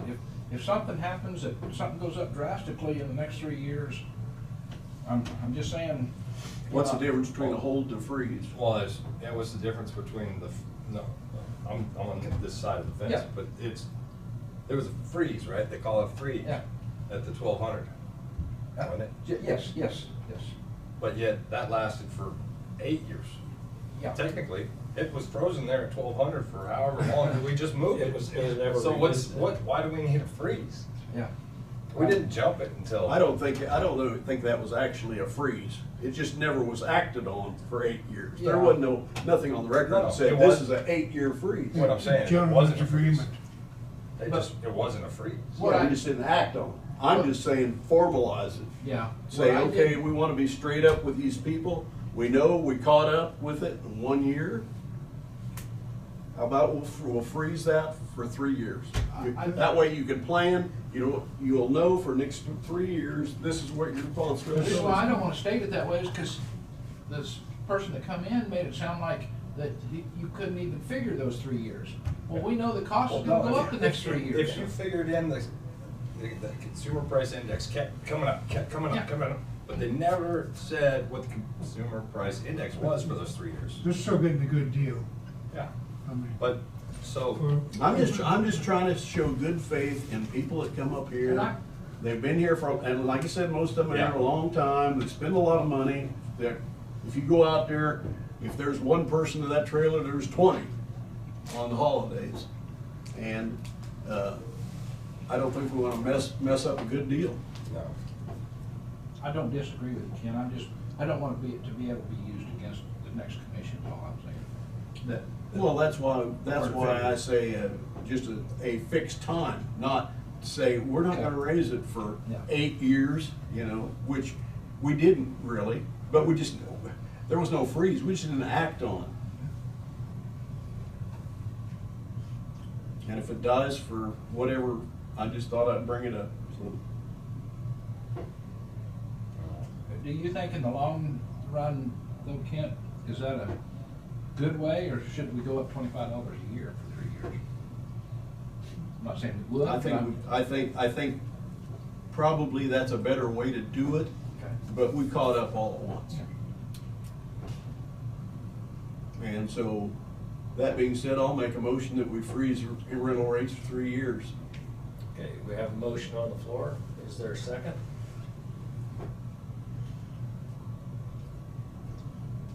I'll second it.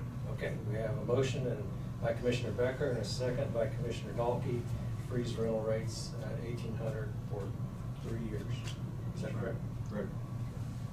Further discussion? I look at it like it's a business. Run it like a business. So, we can't be threatened. And I take Commissioner Dahlke's comment about that we are locking in the next commission. We're locked in. True, it's true. I mean, I do listen. Glad to know that. Yes, I do. I do listen. All right, call for the vote. All in favor, say aye. Aye. All opposed, say nay. Aye, nay. Okay. 2 in favor, 3 opposed, so motion fails. But, good points. Oh,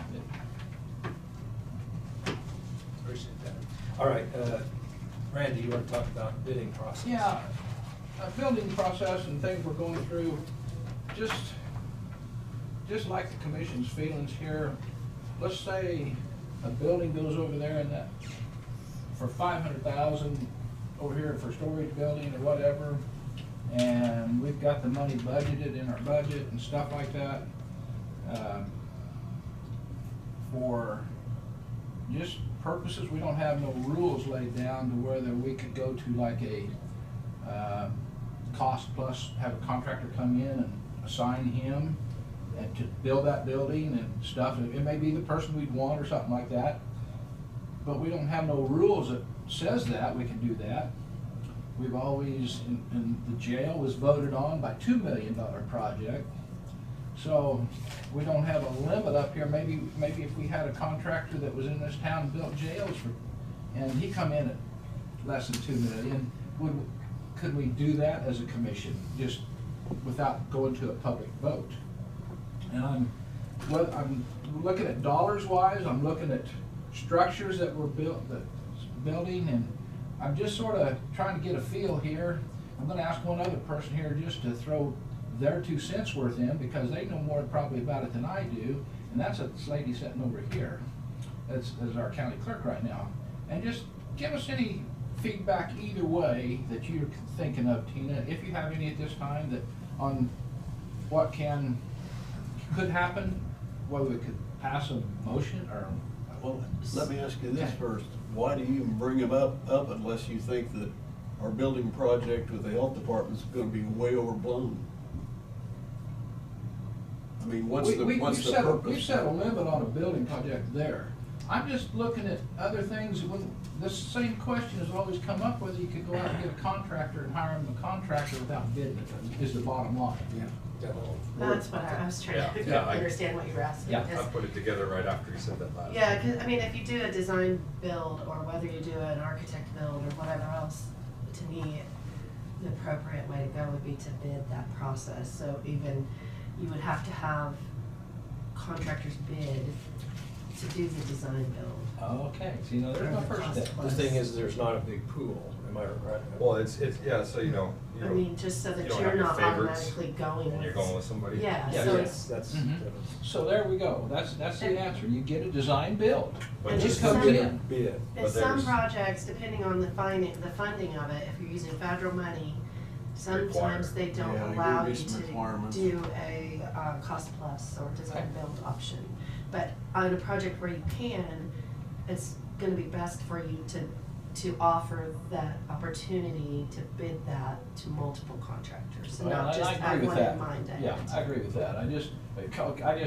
I stated it too soon. But after I get a design build, then can not I, the commission, decide that, oh, I'd like this person over here off of their bid to build that building. Yeah, you Even can though do it may a not be- request for qualifications, you know, and look at the qualifications of that contractor, and based on that, then you can negotiate the price. No. So you can do that, but there's gonna be a process, you have to put that out to multiple I contractors. think what Randy's getting at, it costs us more to get to that stage of the design build. No, we just, And I guess my perspective on that would be, it all depends on the building. Right. Like a jail facility, I mean, you need somebody that Architect, knows engineer. what they're doing.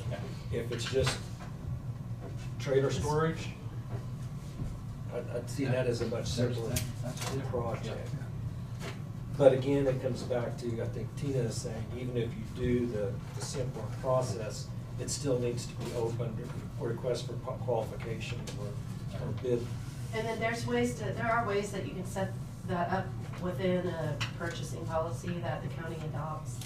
But our purchasing policy is a little bit outdated, so that's something that needs to be updated, and that would give you some more flexibility as a board to be able to look at some different kind of options. But before this goes any farther, I'm gonna answer Kent's question. I made a motion that is no higher than 1.5 million for our health. For the health department. Yeah. And that can't, it should not be able to be exceed that number. can't, And you've already agreed also, like, for the design part, for the architect. Yes. so. Mm-hmm. Yeah, so. Does that include all the 100,000 spent already? well, I think- Yes. Yeah. it includes the design. And as far as the public vote, I don't know that you would do that at all unless you're trying to issue bonds or something to pay for a project. Okay. There's not a need for a public vote Okay. that I'm aware of. Okay. And just information wise, even on the jail situation, it wasn't a requirement to do a public vote, or was it because of the bonds? That was because we had the bonds. Okay, that And helps. also sales tax. And the sales Sales tax, tax. okay. So when it comes There's to, lots of them. I'm still so blind on this health department thing. So when it comes to the health department, we're not even gonna have a soft bid on this until we go out for bids? An architect can't give you some type of soft bid that, you know, it's gonna be within, it's gonna be within $100,000. He did. Yeah. He gives no more than 1.5. Where's the documentation? I haven't seen anything. I think Okay. the letter wasn't, Well, I think we get it.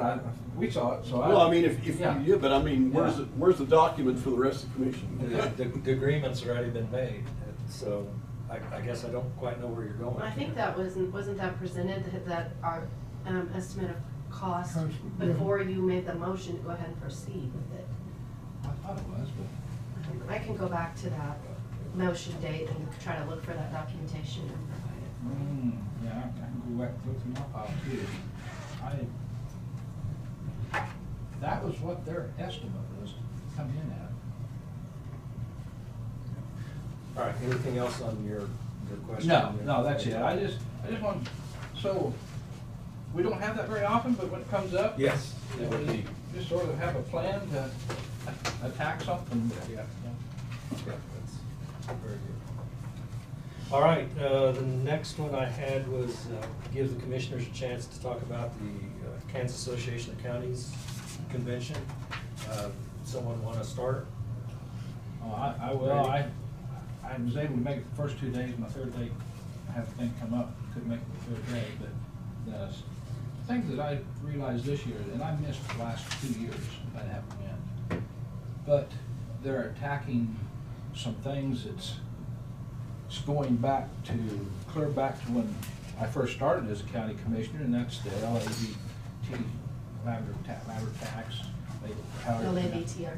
LAVTR, and they're attacking that now. I saw it leave our budget in 100,000 a year, 200,000 a year for the first 3 years, and then it was gone. And that is something that if we all attended that, I'll let somebody else. But I'm glad to see that the Kansas Association of Counties is attacking that, because the way I understand it, we, the public, voted to, and counties had that, and then they took it. And they didn't more or less ask us, and they're still taking it. And it's really a tax that we voted in, all the counties had, and it's gone. And that's where there's surplus money in our state now. A lot of it, not all of it, but a lot of it. And I'm just glad to see out of that meeting that I attended and the things that somebody's attacking that, because it's sat here for a lot of years. Yeah, we all mentioned it. Was it 2004? I believe it was 2004. Since 2004, Kansas cities and counties have lost $3.5 billion. That's sitting in Topeka right now. That could be helping us with tax relief. But the legislature at that time was hard up. They decided that they would hold on to it, and they're still holding on to it. And we need to be lobbying all of our state representatives. Right now, the House has enough votes to pass it. Senate doesn't. It's the Senate. They cannot get the Senate.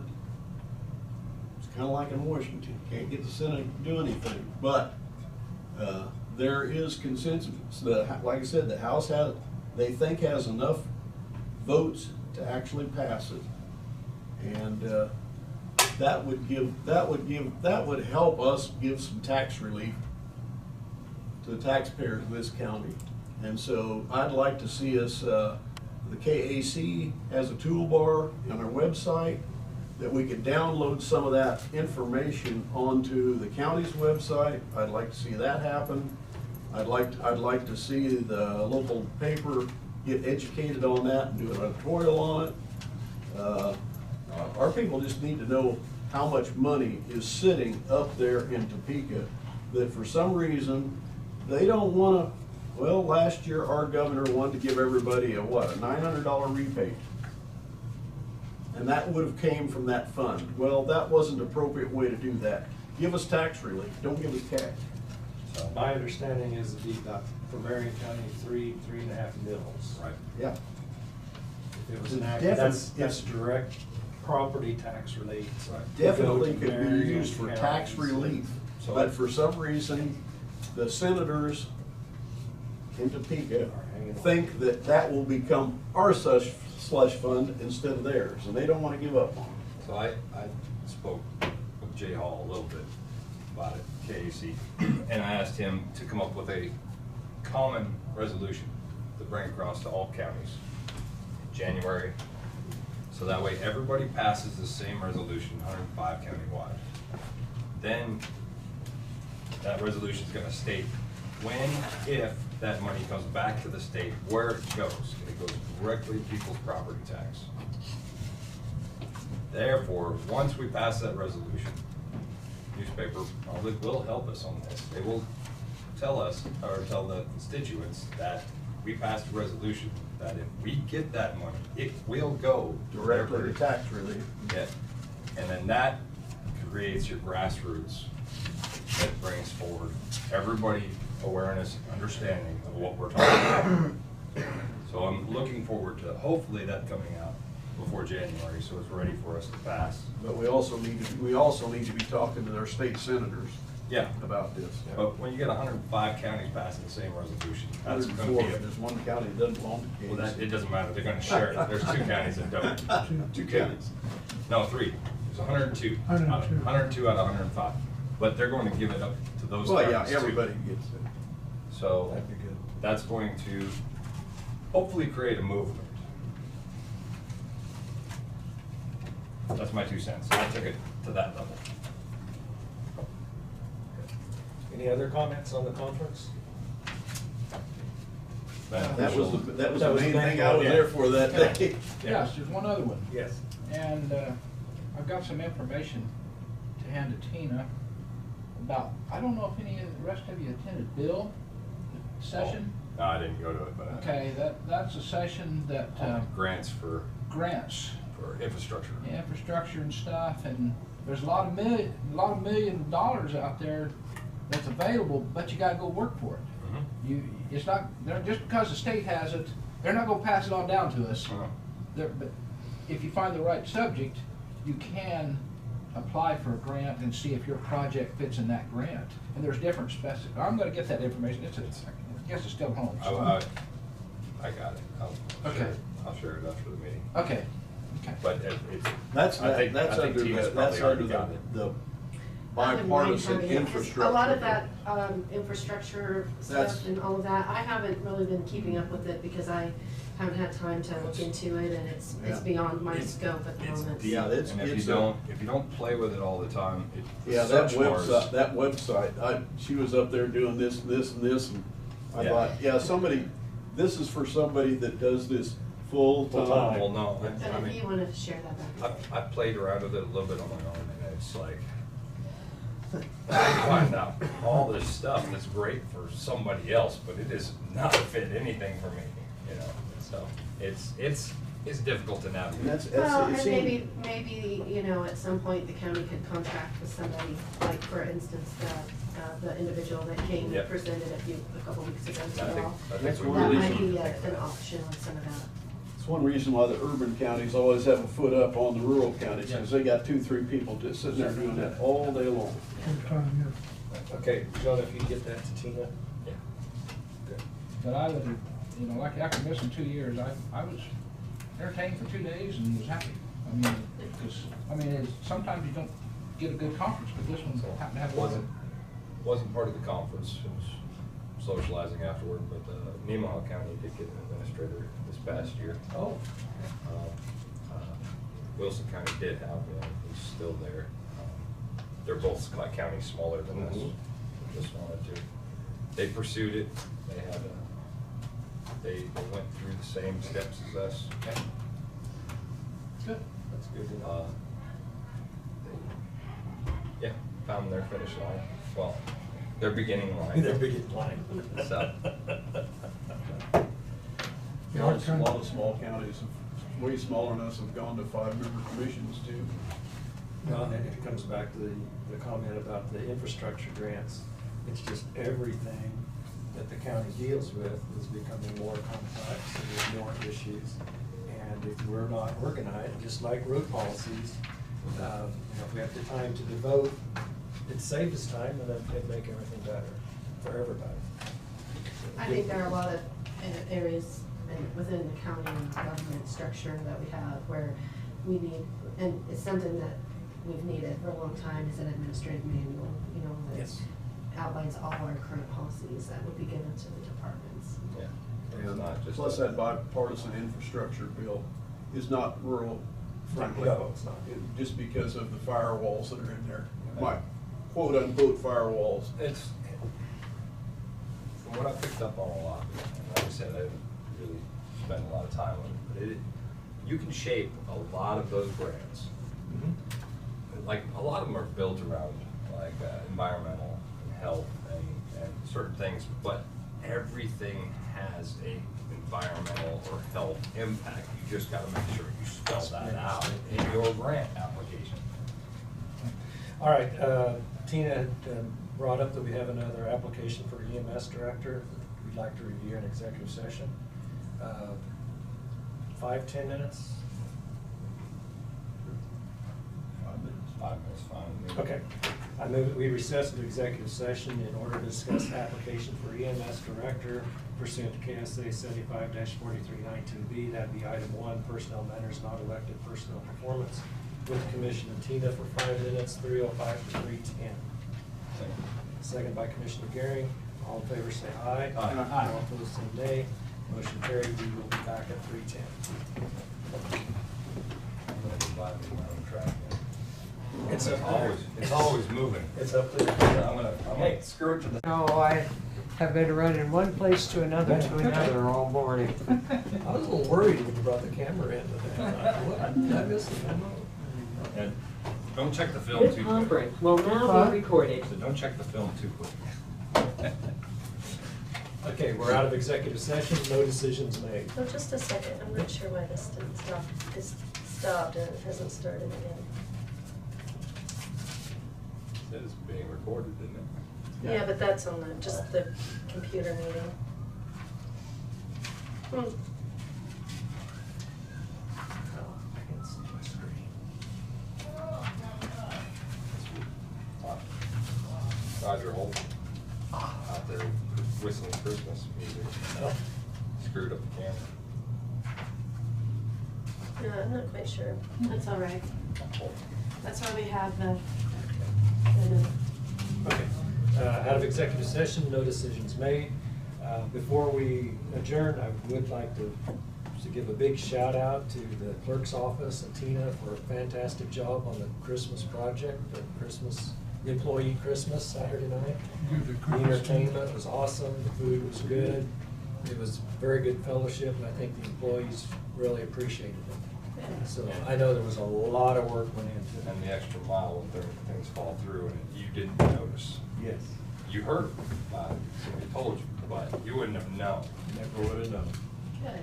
It was very, very Yeah, well they did done. an amazing job, Yeah, I and it appreciate all it. was very, they did a great job decorating, and, you know, so. It was very nice. And thank you for everybody that stayed around afterwards. I was gonna say, Tina, when you're gonna go set up, get some help for, I mean, something like that with all those tables and things, get some help somewhere. I don't care, call us in, do something, we'll help. Sorry. Well, I didn't stick told around. I told the girls that, that if we couldn't find somebody to help serve, that maybe the commissioners would help. There you go. Well, Yeah, we would. But we got it We would. covered, so you didn't have to. That would've been a new face. Right? We wouldn't mind it, no. That'd be good. We would have put bigger servings, or Yeah, I mean, we right. probably would have run out of food. I just stuck around and helped, but I had 2 hours of sleep in the pickup seat, so Yeah. I was done. Yeah. For me to even make it there was And I don't know that you want us on setup, because we're not very good at. Yeah. detail. No. No. Clean up, we can pick up trash. But it was a very, very good event, very much appreciated, and I know a lot of work went into it. Yeah. So a lot of appreciation for that. Any other commission comments? I second that statement, then I make a motion we adjourn. Okay, motion by Commissioner Galkey, second by Commissioner Gehring to adjourn. All in favor, say aye. Aye. All opposed, say nay. Motion carried 5-0. We are adjourned. Next week, we start at 9 o'clock. We have a work session on the lake from 9 to 11, 11:30. Regular session starts at 12:30. This is. 18. 18. Oh, that's what I'm rolling over. Jacket? My coat.